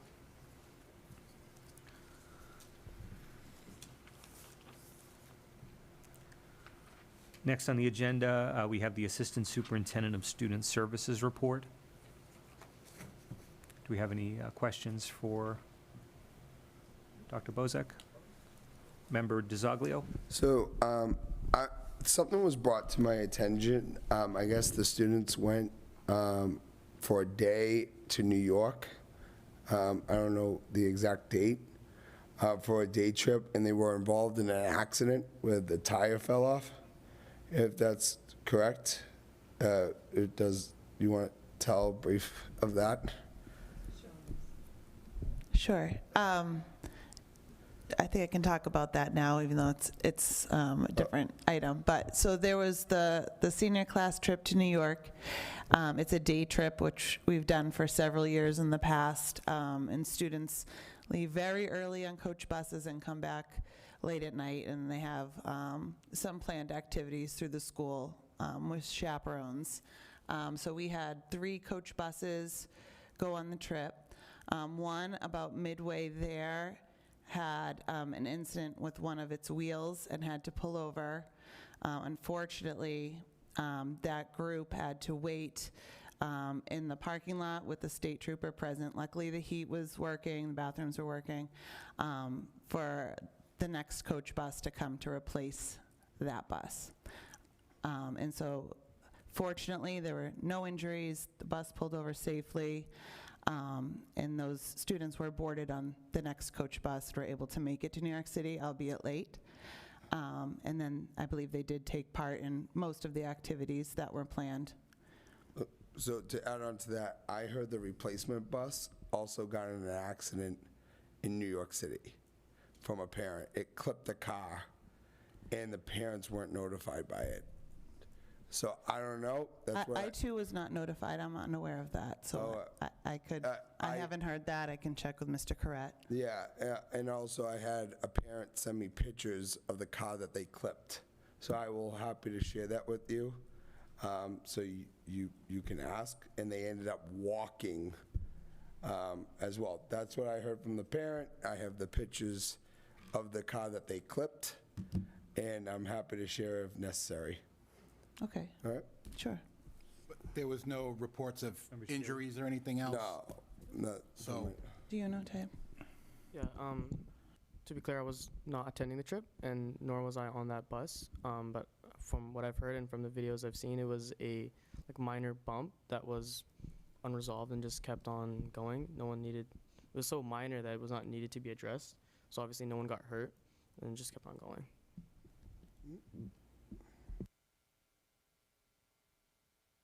Do we have any other questions, discussion regarding the student services report? I have a question. Member Maxwell? I have a question. This is student services, correct? Yes. Okay. Just a question regarding a public comment the other day about the teacher, not having a teacher in the special ed department since October 14th. Are we allowed to discuss that, or does that have to be an agenda item? I'm just curious where we are in that process. I'd be more than happy to discuss that. So we had a teacher resignation back in October. Parents were notified with a disruption letter. Since that time, we have posted for the position. I am working with 4 to 5 different agencies trying to identify a special education teacher. We have not had any successful candidates found or put forward. So we are continuing to work through that process at this time, but we do not have a special education teacher. Are they currently being serviced with a certified special ed teacher? We do not have a certified special education teacher for the vacancy, no. Oh, okay, so nobody's filling in. And So we providing that. have the support staff in there, and we also have services being provided by Constellations to assist in supporting those classrooms as well. So all of the kids are still getting their services? All the students are receiving their related services as outlined in their IEPs. Work is being done towards their goals and objectives, but they do not have a certified special education teacher at this time. Okay, thank you. Do we have an update on when we will be getting one? I mean, what is the process? How are we actively looking for a special education teacher? As previously stated, we have posted, we take down the post, we put back up the post. I've reached out to 4 or 5 agencies that I am connecting with on a weekly basis, stressing the importance. They are trying to identify candidates for us. They have not been able to identify candidates. I'll be very transparent. I just had a candidate put forward to me today that is not certified or qualified for the position. Therefore, I would not be moving forward with contracting for that teacher to join the classroom. Are we, and I vaguely remember saying that we had a job fair, but are we entertaining the idea of a job fair, and are we going into places like Merrimack College and seeing if they have applicants? Yep, so we have contacts at several colleges, so we've reached out to them as well. I spoke with Merrimack College last week. I know Miss McCarthy has connections with Riviera University, so we're going through those avenues as well. As for a job fair, I can definitely bring that to Miss McCarthy to talk further about that, and then we can report back to you. Thank you. You're welcome. Member DiZoglio? I just want to speak on just, it's in defense of this, and I feel bad. It's really hard to find special ed teachers. I actually looked at taking the MTELs for special ed, and it is very difficult. So for people, I know a girl that's trying to go for her special ed license, she's failed the test 5 times. And she's already certified in 2 other things. So it's very difficult for it, and it's just not just Massachusetts-wide, it's nationwide. It's very difficult. Also, it's a very difficult job, and people are just not wanting to go into that field. And there's no excuse. Like, our kids have IEPs, and they need to be serviced. It's just, it's not a position that people are going to, and if we are trying to go for it, we're paying, I think it's $300 nowadays for the MTEL for it. I don't know, or 100. People feel it. They have to wait a whole month just to retake it. So it's not like you could fail it like a driver's test and you could go next week and retake it. You have to wait a whole entire month to retake the test. So that's, again, I think legislation needs to be put in order to say, like, if a person fails the test, they should be able to go right back and take it again. But I'm just trying to, because I saw people on social media talking about why can't we provide services. Well, it's not just us, it's many districts that are having trouble dealing with this. So I just want people to know that. Thank you. Member Shabilia? To Member Maxwell's earlier point, I know that I asked a similar question to Ms. McCarthy a couple of days ago, and in the discussion I did learn that they are using this tool called Handshake, which goes out to all the colleges. However, it's a great tool for getting like substitutes, BBEs, coverage, stuff like that, but it's going out to the colleges. All those kids are still kind of work in progress and not certified yet. And I know I had this similar conversation with a friend of mine on another school committee in a different community, and they're facing the same problem. And even talking to that parent after the council meeting the other night, it was the understanding, like, everyone can pursue further action to enforce, but there just aren't teachers. So I don't know how we go about as a society encouraging people to get into this, but that's kind of where we are now, and it's unfortunate, and I don't know how we as a school committee or the next school committee can even help that. Just to piggyback on that comment, something additionally we do with Merrimack College is when they have students going through their courses, they're doing field visits or site visits to our schools and programs. So they are walking through our special education programs. They're spending time in those classrooms to try to show them what it is in practicality, not just reading about it in a textbook, in hopes that building those connections will encourage or motivate applicants to apply. Can I just ask one follow-up question? Let's hear from the vice chair, and then we can circle back for a second round. Vice chair. Thank you. So could you explain, so a teacher resigns, what happens, what's the process, and how do we stay in compliance with the state when we don't have a teacher to put in there? It's not like we have extra teachers sitting around that we can just stick in and say, oh, we have a backup plan. We don't have enough teachers to have a plan A, never mind a plan B. But, so what happens? What can the parents expect? Because this isn't just the marsh at this point. I mean, I know personally my son is without a special ed teacher, right? So what happens? What can parents expect? What is the process? And can you explain that? Yep. So when we're aware of a resignation or vacancy, we are required to send out a disruption notice to families that are impacted, their students are impacted, while we continue to work to identify a special education teacher, related service provider, whatever the vacancy is. We are continuing with support to collect data and keep track of missed services, so that when we do have an identified replacement for that vacancy, or we work with parents, we come up with a compensatory plan so that we can make the student whole for the services that they missed. Thank you. You're welcome. Member Maxwell? When we post our job postings, where do we typically post them? Is there a website like, I know Indeed has, or are we just posting them to the Methuen Schools website? No, we don't just post them to Methuen Schools website. It also connects to School Spring, which anybody can view across the state. You can do a search through the state or multiple states. So it's a nationwide platform that people can access. I know we mentioned a social media outlet for Methuen Public Schools. I'm not sure where we are with the update on that, but is there any way to push it on those types of things as well? I can't speak to the social media. I don't know, Lisa, if you want to. No, what came to mind is when we were short on nursing staff, and Dr. Kwong had emailed out to the school community the need. That may be an appropriate course of action.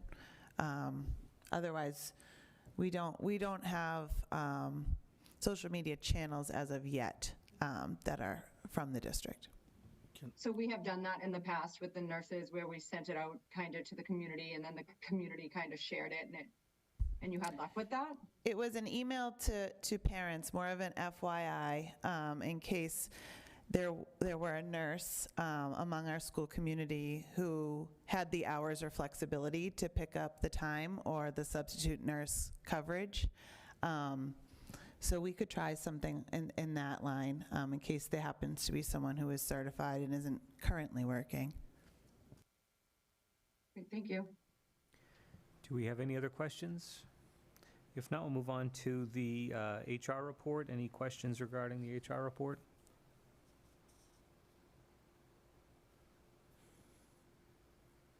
I have a question for Member Maxwell?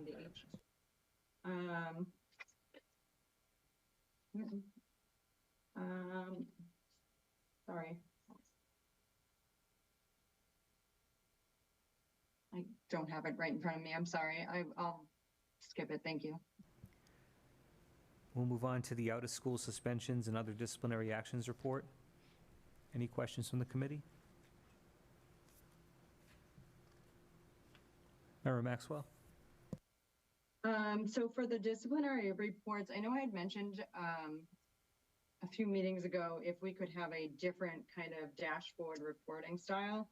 And I just didn't know if we could get an update on that. Like, I know we were kind of confused on what items to list there, and I was thinking maybe we could put the number of incidents instead of the percentages, because like 2.78% of incidents led to out-of-school suspension, but like how many incidents actually was that, and how many of them were repeated incidents?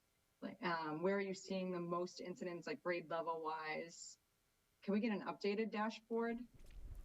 Yes, I think when you had brought that up earlier, we were going to follow up and you were going to share the types of information you'd like to have included on that dashboard, just so it's not too busy and it'd be easy to read. Perhaps that's something in January the new committee would like to weigh in on what the report would look like. But we'd be happy to take a look at that as well. Great, thank you. Mm-hmm. Any other questions or comments? If not, we'll move on to the next section of our agenda, which is old business and other pending matters. I'll invite Member Donovan to share an update regarding the superintendent search. Yes, thank you. First of all, I'd like to thank Ms. McCarthy for really doing a terrific job putting together our input for the scope of work. We would like the potential hire that we would select at some point to head our search for the superintendent. Ms. McCarthy did send a copy of the RFP to all of us, and she heard back from some of us, and with the assumption that everything was a go. So it was also vetted by our friends on the city side, so there should be no problems. And as you know, it should be released and published Monday. The Eagle Tribune and the Central Registry, I always get it wrong, the Central Registry, which is the go-to place for people to find out what's available. The deadline, people for us submitting questions about what we're expecting will be January 5th. The bids will be due to us on Monday, January 12th. And I know we will have to set up a special meeting, I would assume, so we can rate the responses and make a decision and award. So thank you for everyone who responded to Ms. McCarty, and shout out to Colleen for doing just one more thing. And I appreciate that. Vice Chair? I just want to add that I did respond to Colleen and ask her to forward it to our new members so that they also were able to have I neglected to mention that. some input. I And so neglected that, she yes. assured me that she had sent it to the two new members. I wonder if you, okay, Very good. thank you. Any questions, comments? No, we're good. If not, we'll move on. Next, we need a motion and a second to approve the MHS-CTE Middle School Exploration and Access Policy and MHS-CTE Recruitment, Admission, and Retention Policy revisions as recommended by DESI. So moved. Second. Motions from the Vice Chair, seconds from Member Shabilia. Discussion. Member Maxwell? Just a question. Since we're reviewing policies, why would this not be included in that policy review? And I'm not asking for argument. I'm asking because I genuinely would like to know. Those are district So this is the, these are the policies that were brought to you maybe a month or so ago that we just drafted in line with the new CTE recommendations. And we had reached out to DESI to see if those do belong in the policies, in the booklet that you've been working on with the titles. These are different. These are policies that will be brought to you yearly for updating, similar to a handbook, but these do need to be accepted by the committee because we need to move forward with them to be aligned with the regulations. So what we had approved very recently was mostly to the liking of DESI. They just wanted a little bit more clarification in some of the areas which I indicated in yellow to align with the new CTE policies. So I can speak to those if that helps. So on the middle school pathway exploration policy, whereas we had said that we would provide all requested information from CTE schools, student information, they asked that we just specify what type of information that would be. This information is required of us by regulation, so I just outlined that there, meaning that if there were a school or district that was using lottery weights, we would be able to supply that information. But as you know, with the new regulations, there's much less information that will go to those schools. And secondly, recruitment, admission, and retention. For the selection process, we had chosen not to use the weighted lottery. We were going to do the unweighted lottery. And this would only happen if our interest exceeded the available seats that we had, which hasn't to date happened because we've been able to be flexible enough to adjust our course offerings. And so we had said that as part of the appeals process, the principal of Methuen High School in that second round would maybe take a look at some of that that data, such as attendance and discipline and student interest.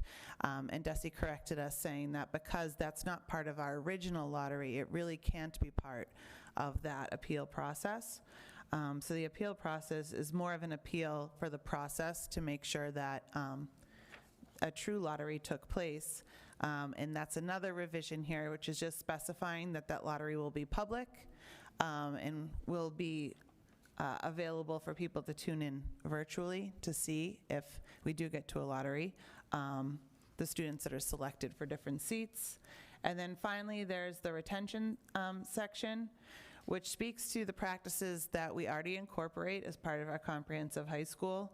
but it is required that we specify in here, and these bullets are items that were suggested by the state as well, just saying that once students are part of our Chapter 74 programs, we're going to do everything we can to support them, provide intervention, meet their needs, not exclude students who may be interested in that type of education.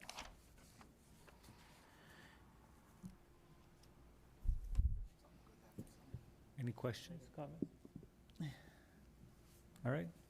If not, there is a motion and a second on the floor, so if there are no other questions, we'll take a vote.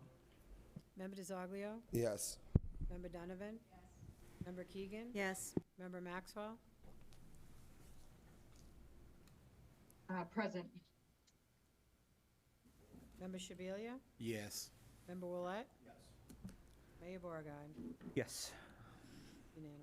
All right, that passes. Next on the agenda, we have new business. We have on the actual posting links to various responses relative to the prospect of privatization. The RFQ responses are here. Mr. Goslin, I don't know if you want to share a rundown, and we can discuss. We can discuss generally, and maybe one of the school committee members on the negotiating committee can talk about us bringing this up in negotiations and being as transparent as possible. The custodial union has seen the RFQ as well as the responses before you guys, because we wanted to be deathly transparent with them. We did send out the RFQ. We received, I believe it was 6 responses, and there's going to be a lot of decisions that have to be made based on what's best for the district, what the school committee feels is best for the district. Being careful not to say too much. Anyone who's on the negotiating committee want to share? I will. So this is the first time that the school committee is seeing these, and absolutely no decisions have been made. This is the first time it's coming for any discussion whatsoever. And we are absolutely negotiating contracts in good faith. Member Shabilia? Do you want to go first, Ian? So, to Member Keegan's point, I've been in the room for these negotiations. It is, I guess the good way to put it would be painfully miserable. We are talking about privatization. It is a hard thing to discuss. These are people that many of us have had working relationships with even prior to coming to this body, and just the exploration of this is difficult for both sides. I do think it's necessary to acknowledge the background here and the fact that this department, not too many years ago, had 90 some odd folks in it, and now it's down to 46-ish, give or take a few. We're asking these individuals to do the impossible on a regular basis, which seems to be the going trend here in Methuen. I think it's also necessary to say that we know that the next bodies, both City Council and School Committee, are going into budget cycles that are likely going to be worse than they were last year. And as much as I hate the concept of privatization, looking at the potential savings and knowing that that is going to mean that our buildings will get cleaned at night, the Methuen employees would be doing the work during the day while our kids are in the building, and then we would have that money to ensure student-facing positions, is a decision I am happy I'm not going to be on this body next year to have to make. And I don't envy any of you. But I think it's necessary to acknowledge that this is not a want or need that anybody has. I mean, it's not a want anybody has. No one wants to put anybody out of work. But the reality is we are grasping at straws as a city to find revenue because costs are expanding and our commercial base is not blowing up as equally as fast. So this is going to be a lifesaver or a flotation device, I guess, because it's definitely not going to keep us afloat very long. And I just hope that when this does come up for a vote, that is the frame of mind folks go into it with. Thank you. Member Maxwell? A couple questions. How many second shift custodians do we have? She told us in the last meeting, too. I think it was about 24. 24, 25. I went through the FY26 budget book today after the mayor asked me a question similar, and I sent him a picture of it, and I'm adding them in my head. 28.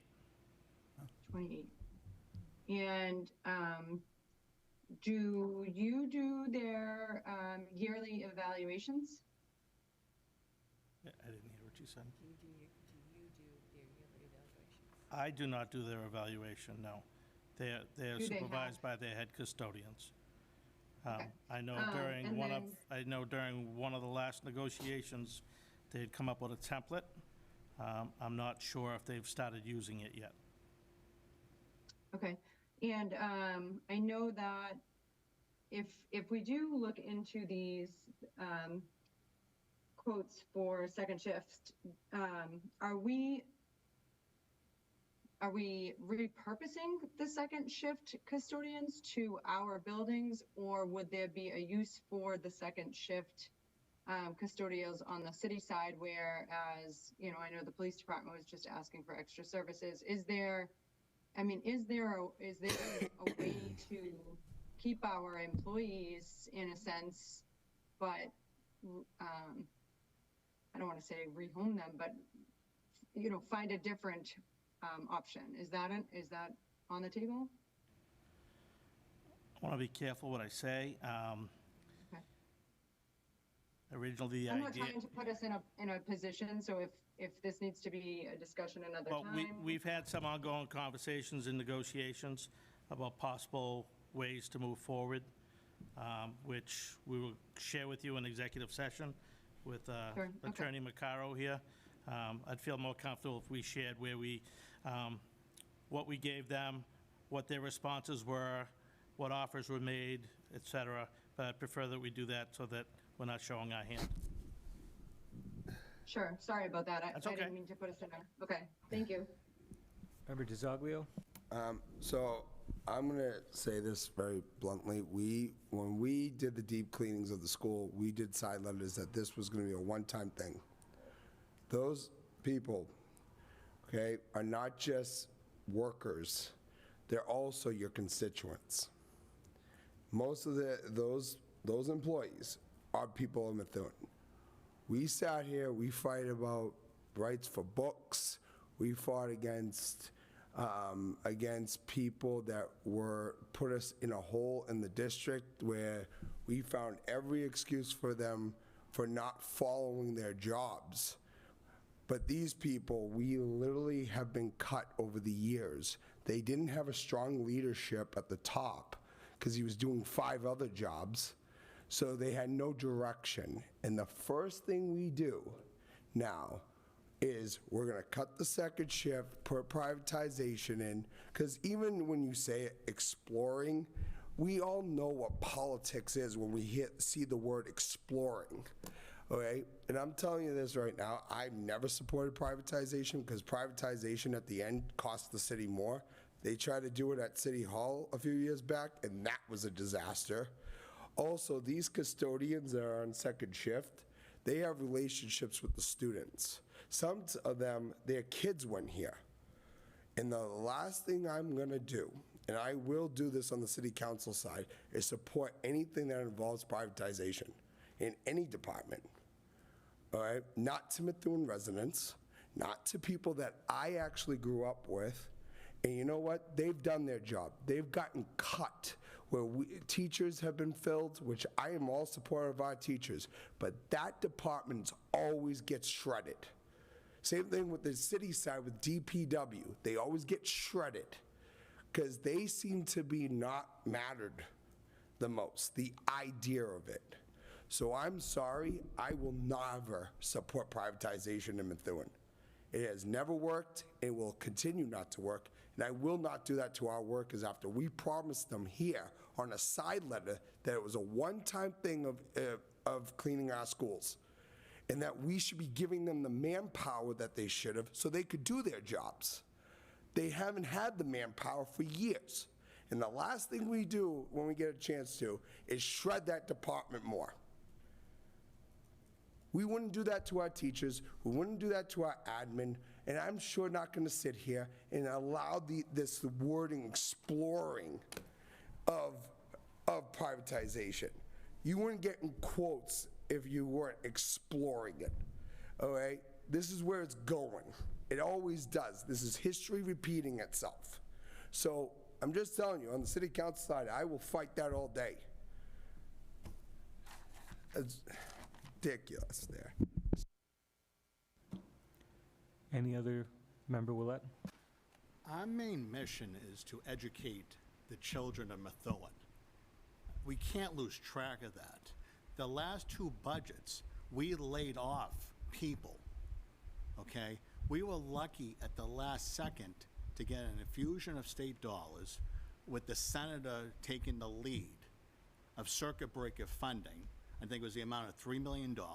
We would have had about 40 to 50 layoffs, okay? We're at the razor's edge. If you look at the metrics right now with the state, they're very sombering. The mass health budget had to be shored up by at least maybe $2 to $3 billion. 12,000 jobs have been lost over the past 3 years. We've had no commercial growth substantially in Methuen, okay? And I'm not blaming the mayor. We lost Holy Family Hospital. That's $1 million. So my main mission as a conservative is not to zonk the taxpayers, but also to try to achieve a balance, okay? And you do that by promoting items, and I commend the subcommittee for the Finance Committee to explore these items. One of them is GIC. I know for a fact the unions aren't gonna like that. It has to be broached. We need a health care analysis of how much we're costing the taxpayers of Methuen. That has to be accomplished in January.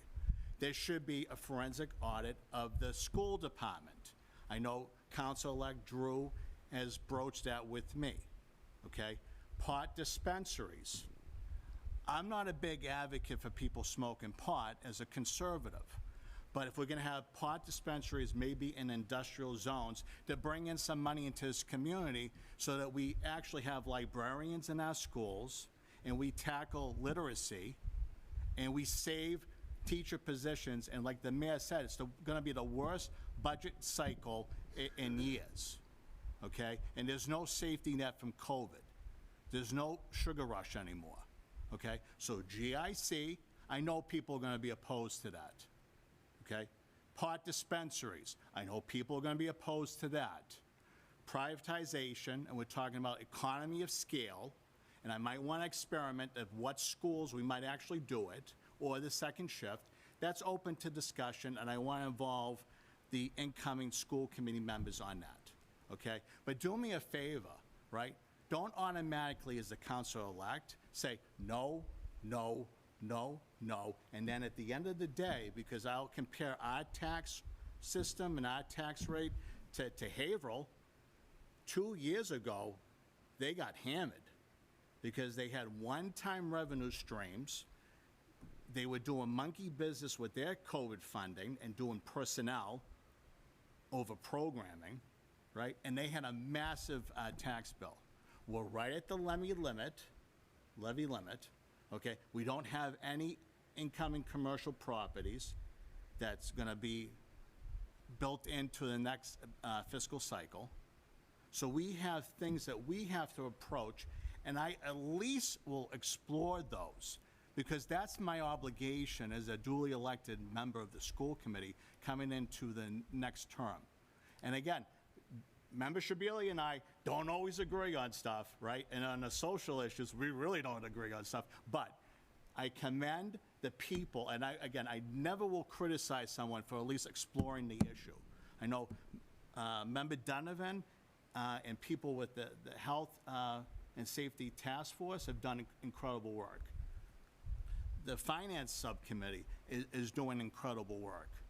So if you say no, no, no, do me a favor, provide an alternative. And I'll explore that too, because we need to really do something, because we're automatically in deficit. Thank you. Member Donovan, then we can have a second round. Yeah, so I just have 3 very simple questions. Mayor, is there any kind of discussion, or do you see on the horizon the city doing something similar? So this is being discussed at the police department to Okay. bring in as like a supplemental Supplemental, okay. service. Aside from that, no. Okay.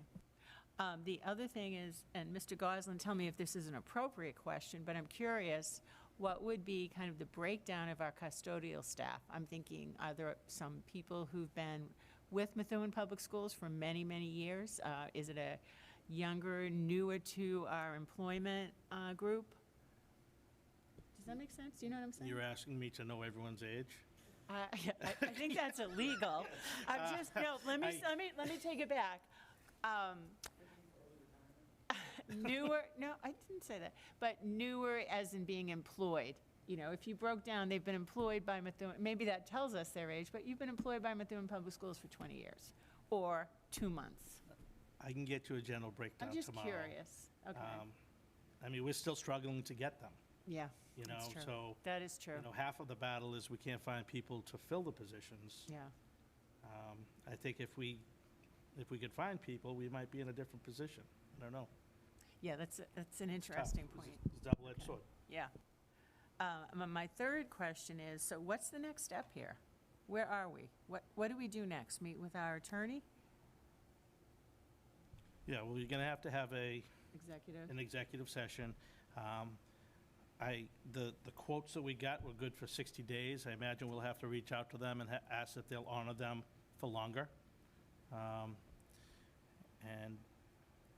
we're going to have to schedule another negotiating meeting after our executive Right, session okay. so that we know what we can go back to them with, get a sense of the committee.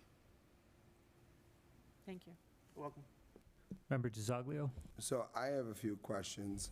So these contracts I was looking at because I was seeing some of the quotes like from like 3 years worth of span, if I'm correct, on one of the companies. So the question is, were they just 3-year contracts, or do we know the impact statement, what happened those after are they still doing them, cleanings in those towns, like from the first one? I might have read it wrong. From like Northern Essex, it said square The footage. 3-year price quote is for our district, what it would cost Okay. in year 1, what it would cost in year 2, what it would cost in year 3. They do give us references, which when we get to when we get to that point, we'd have to call and see the references, if they're still there, why they left, how long they've been there. Yeah, because the question I'm going to have is, because we're always talking about, you got to think about down the road. Once you do this, people are going to walk. Like, I just know that for a fact. So now you're going to be in a position where you don't have the staff, but then 3 years down the road, then all of a sudden the next contracts, they're doubling their value. Then you're going to ask for going back to the custodian staff, and you know what? They might not come back. So then you're going to be shorthanded. You're going to then be relying on a company to do both shifts. That is a possibility. You have to look at every possibility that if some of these custodian people say, I'm not staying, they privatize, I'm not staying. So now you're down to 20, 15. So then you have the day shift going on, and then people call out sick. Are you going to be calling the privatization company to come do the schools during the day, which is going to cost you more money than it would have been if you had the custodian staff? You have to look at all possibilities, even though they give you a nice little change. You and I, Member Willett, have talked about this. We need to think about what's going to happen in 5 years, 6 years, and all, because Methuen, you and I both know this, we never think of the worst possibilities that could happen. Yeah, but that's what I'm thinking about. But if you do this, and they walk more members, once you go into this privatization, they have you, and will hit you with different prices down the road that might cost you more than if you had just hired more custodian staff to begin with. So before we go down that road, we need an impact statement that's not just going to be 3 years, but 5 years. But we'll have to see as well. I'm just worried about what's going to happen if you go down this road. That's all I'm saying. Member Willett? Again, I was a city councilor during the Great Recession, and we had to make a choice between people losing their homes or massive layoffs or massive concessions, like double-digit concessions from the unions on the municipal side. The school side didn't match the municipal side. You look at that. It happened. The school side didn't match with the municipal side. So there was a disparity. Like, again, I've been there on the front lines and making difficult decisions. The worst case scenario, I think, is happening in the state, because I look at job growth, I look at running amok, out of control with the healthcare costs. I see the circuit breaker as a lifeline. Even, again, our neighboring state of New Hampshire, Salem, New Hampshire, with their special education budget, is going to destroy their municipal budget, and they rely upon the property tax more than any assistance from the state. Okay, COVID is over, and during the Great Recession, the federal, state, and local governments had a massive whammy of collapsing revenue. Okay, we're not even technically in a recession yet, but the last 2 budget cycles, we've had to lay off people. Okay, I don't think that's happened in the past unless we were shoring up a massive deficit because of a prior administration. So I see the tunnel, I see the road down, and I'm not happy what I'm seeing. So I have to explore, like I said, the GIC and pot dispensaries, and maybe some form of privatization. Yeah. Question, procedural, do we have to take any action tonight? No, this is just discussion. I just want to make sure, we didn't do. Okay, thank you. And I definitely wouldn't take any action at all without the incoming school committee, and I wouldn't take any action at all without the consultation of our school attorney. So again, this is purely discussion only. But again, there'll be other ideas coming forward, and I think they were talking about other things, like tinkering with health insurance or doing something.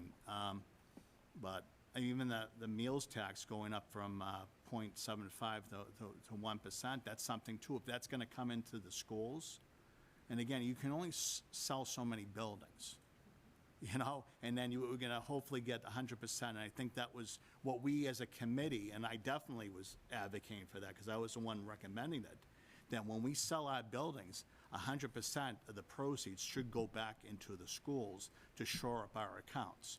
And what we do is we buy in advance with the circuit breaker to buy us more time for the following year.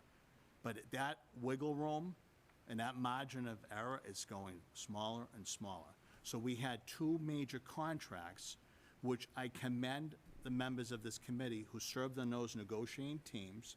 I think those were fair and equitable contracts, okay? But what we've had to do, because we're right at the levy limit, is that we've had to do layoffs the last 2 years because of healthcare costs and transportation costs and circuit breaker costs.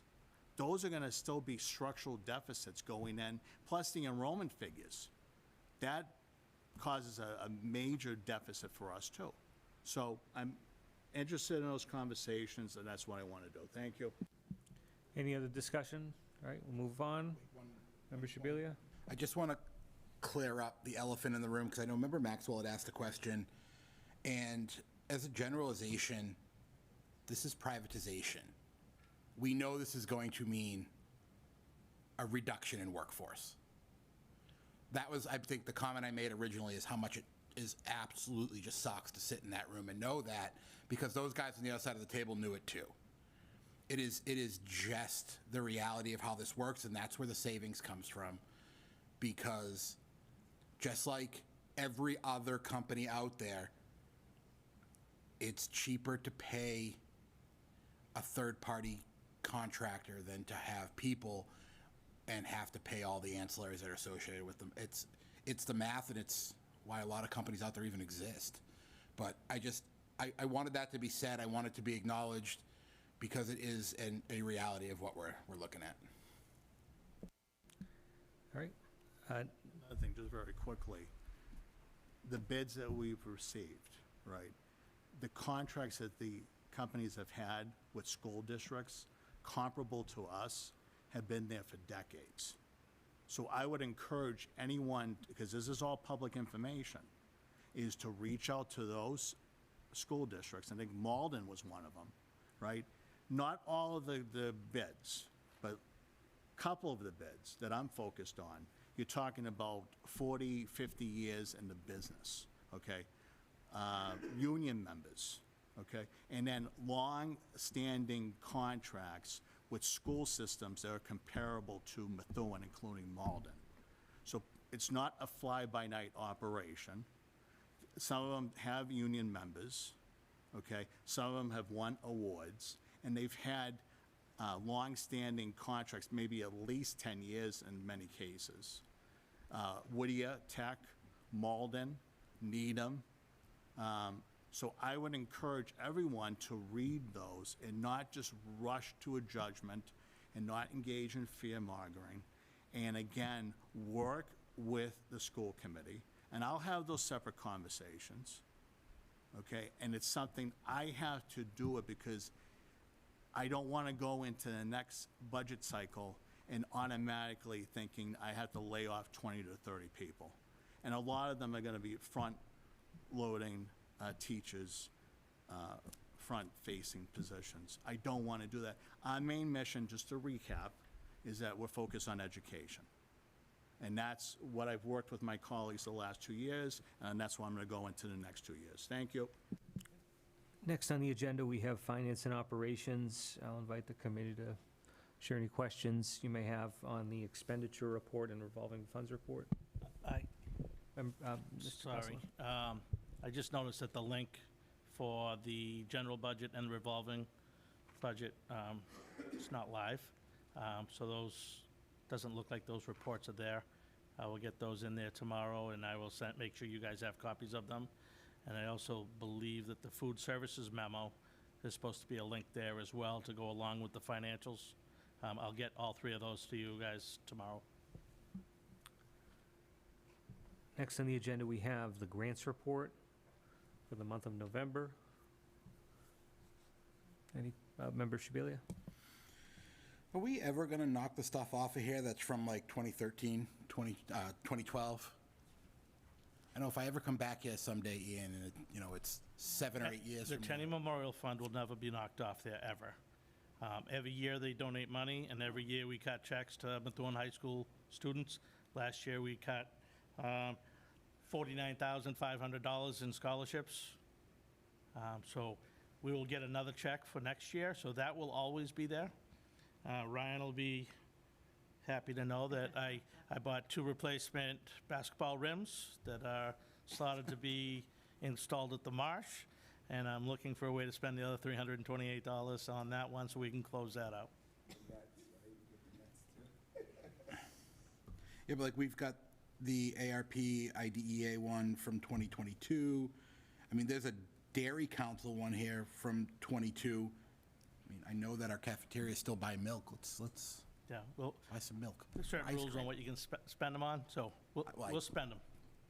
All right. I gotta talk to food services about the dairy one. I believe that was something that we purchased and then returned because it was faulty and then no longer needed. So we have to buy it again. Member Maxwell? Can we get a report, maybe even just an update on what each grant funds, how much actually has been spent, and the impact on students? Like, did it add staff, reduce wait times on special ed services or evals, or did it improve literacy, or whatever the impact was? Can we get a student impact statement? I think she's asking for a more comprehensive breakdown of, say, any measurable result that came from using the grant funds. Yes.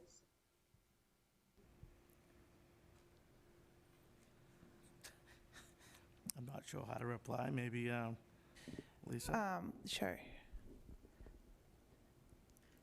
I think maybe what would be what you're looking for is a really simplified budget of how we spend each grant in terms of stipends or the project, or if we're securing curriculum, kind of like a cheat sheet for what we're using it for. I think that might make sense. The grants all operate on different timelines. Some are year, some needs to be spent mid-year, some are multi-year. So I'm not envisioning a really clear outcomes document, but I could outline the work that's being done within the grant funding, if that helps. That'd be great, thank you. Any other questions? If not, we'll move on to the student activity report for the month of November for each school. Any questions from the committee? If not, we'll move on to the food services report. Any questions from the committee?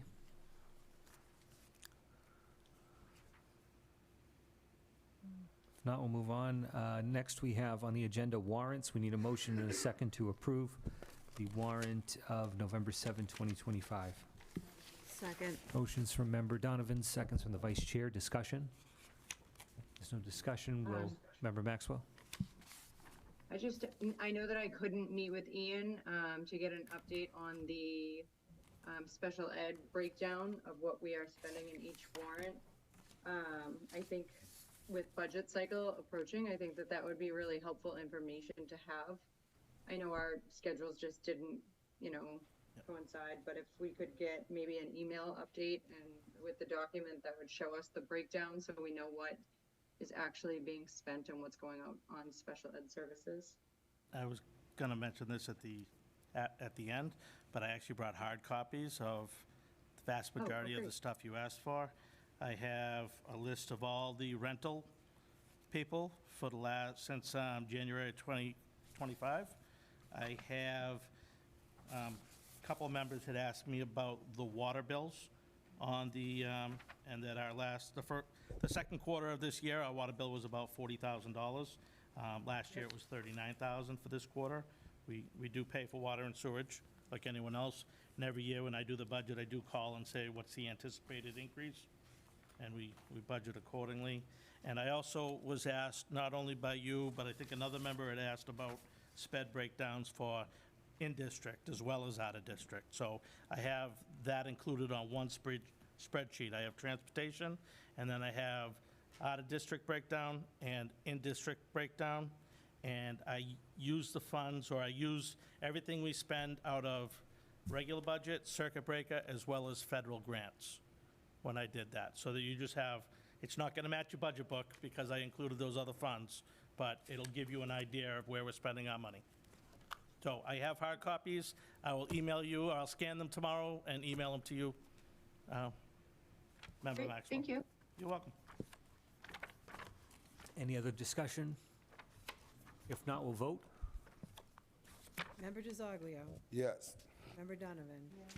Member Keegan. Yes. Member Maxwell. No. Member Shabilia. Yes. Member Willett. Yes. Mayor Beauregard. Yes. 6-1 passes. Passes 6-1. Also, just to mention, this is kind of retroactive, a formality for us, so this isn't like we're not moving forward with warrants anyway. We need a motion and a second to approve the warrant of November 14, 2025. So moved. Second. Motion from Member DiZoglio, second from Member Shabilia. Discussion? There's no discussion. We'll vote. Member DiZoglio? Yes. Member Donovan? Member Keegan? Yes. Member Maxwell? No. Member Shabilia? Yes. Member Willett? Yes. Mayor Beauregard? Yes. 6-1 passes. Next, we need a motion and a second to approve the warrant of November 20th, 2025. So moved. Second. Motion from Member DiZoglio, second from Member Shabilia. Discussion? If there's no discussion, we'll vote. Member DiZoglio? Yes. Member Donovan? Member Keegan? Yes. Member Maxwell? No. Member Shabilia? Yes. Member Willett? Yes. Mayor Beauregard? Yes. 6-1 passes. Next on the agenda, we have contract awards. There are none. Grant awards, none. Notification of appointments and other personnel matters. We have none. Lastly, we have other business from the committee. On the agenda, there was a discussion about the superintendent search, but we already covered that. What I'll do now, this is the final meeting for Member Shabilia and Councilor-elect DiZoglio. I'll invite both of you, if you wanted to say a few words in closing. So I just want to say to the people in Methuen, it's been an eventful 6 years on the school committee with me. The first year I was on, the first 3 months, we were hit with COVID. And, you know, I've always said when I took this position that my job is to represent all people in Methuen. I love my town. I've lived here for 27 years. I went through Methuen Public Schools. I went to college, and like most of us, we said we couldn't wait to leave this town. But just like most of us, we end up living in it. Because at the end of the day, I couldn't see myself living anywhere else. And when I decided that, you know, I didn't like the things that were going on in my city, someone once told me, then, you know what, if you have a problem with it, just get involved. Make the change. And I think I've done that. I think I advocated what I truly believed in. And, you know, like most people have said, they like, Ryan, I might not agree with probably 99.9% of the things you do, but we know that you do it in the best interest of the city. And you know what? I can live with that. And I will continue to do that as your next city councilor. I want to thank everybody, Ian, Gina, Martha. We went through 6 years together, and it's been a pleasure. And even though I won't be sitting here, you will always have support from me. And I mean that. And I hope I have your support as well. So thank you again, everybody, and we'll see you in January. Good night, Ryan. I'll do it right when we do the adjournment. Good night, Methuen. When I pulled papers for this a little over 2 years ago, I really wanted to dislike all of you. Actually, Ian called me on that the other day when he called me on something. I mean, the last 2 years have been so enlightening. I have learned so much. I have made a lot of votes that I'm very proud of. I've got to work with a lot of great people. I've got to meet even more. I want to apologize up front for the things I'm going to say to you guys from the podium in a few weeks. And to you, Ryan, just in a different room. But I know that I have not always been, I mean, the public doesn't get to see it because they're not in your offices and they're not in our email, but I haven't always been easy to work with. I know I've driven Brandy crazy and Ian crazy and Gina crazy, and I'm surprised Martha hasn't stabbed me a few times in the parking lot. But you guys are the reason that this district is doing as well as it is. And the public is never going to see that because you all picked horrible career paths for a PR perspective. They're never going to understand the work that you all do, the restraint that you all do it under, and the conditions and confidentiality that you have to operate under. You are never going to be painted as the hero, but I think if anyone who gets to sit in the seat will learn that. And I just hope you all keep doing what you're doing, and we'll keep going. I love the cheering that's coming from the other room. That was, yeah. Wow, it's getting wild. Yeah. I'm not going anywhere, so I'll be here. Don't hate me when I'm at the podium. Thank you both. Mayor, as a thank you to you guys leaving, the district did order you guys something very small, because I made sure it was very small. It just hasn't come in yet. We will get that to you as soon as they come in. So thank you very much for all you do. Yeah, thank you for your service. Thank you both. So with that, I'll entertain a motion to adjourn. Can I ask for other business? Sorry. I'm sorry? Member For Maxwell? new business? Uh-huh. I just wanted to bring up, if we could add to maybe the next agenda, a discussion on adding CPAC and LPAC representatives to the table, maybe quarterly or at some point, maybe kind of like the student representative, so that they can give us an update on their organizations. I think that would be a great discussion to have. And I know we do have some other administrator contracts that are up for renewal this year that I've asked for some meetings on. So if that could be added to either an agenda or maybe a special meeting, I would appreciate that. Thank you, Member Maxwell. So with that, we'll entertain a motion to adjourn. So moved. Second. Motion from Member DiZoglio, second from Member Shabilia. Any discussion? Not, we'll vote. Member DiZoglio? Wow. Yes. Member Donovan? Member Keegan? Member Keegan? Yes. Member Maxwell? Yes. Member Shabilia? Yes. Member Willett? Yes. Mayor Beauregard? Yes. Unanimous. The time is 7:46 and we are adjourned. For the last time, good night, Methuen. Oh, I am. I'm going to do it. Sleep up. I'm doing it. Have one for me? I hope when you get there, That's it? Two? What do you got? A whole packet. Thank you. Shane, I don't know if you want that or not.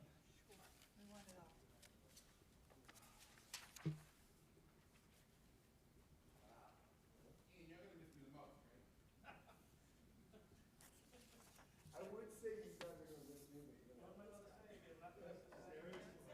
So you might miss me more.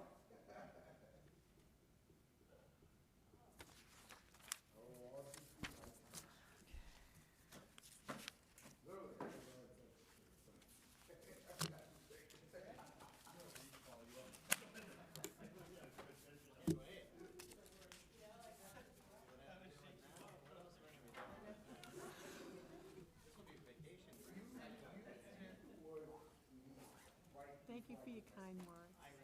And then you came Thank you for your kind words. That was very nice. I look forward to seeing you. what? I look forward to seeing you at the podium. Why?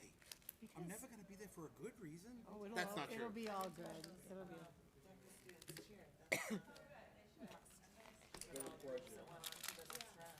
Oh, really? Yes. I do. I look forward to seeing you, Dan. I hope Ryan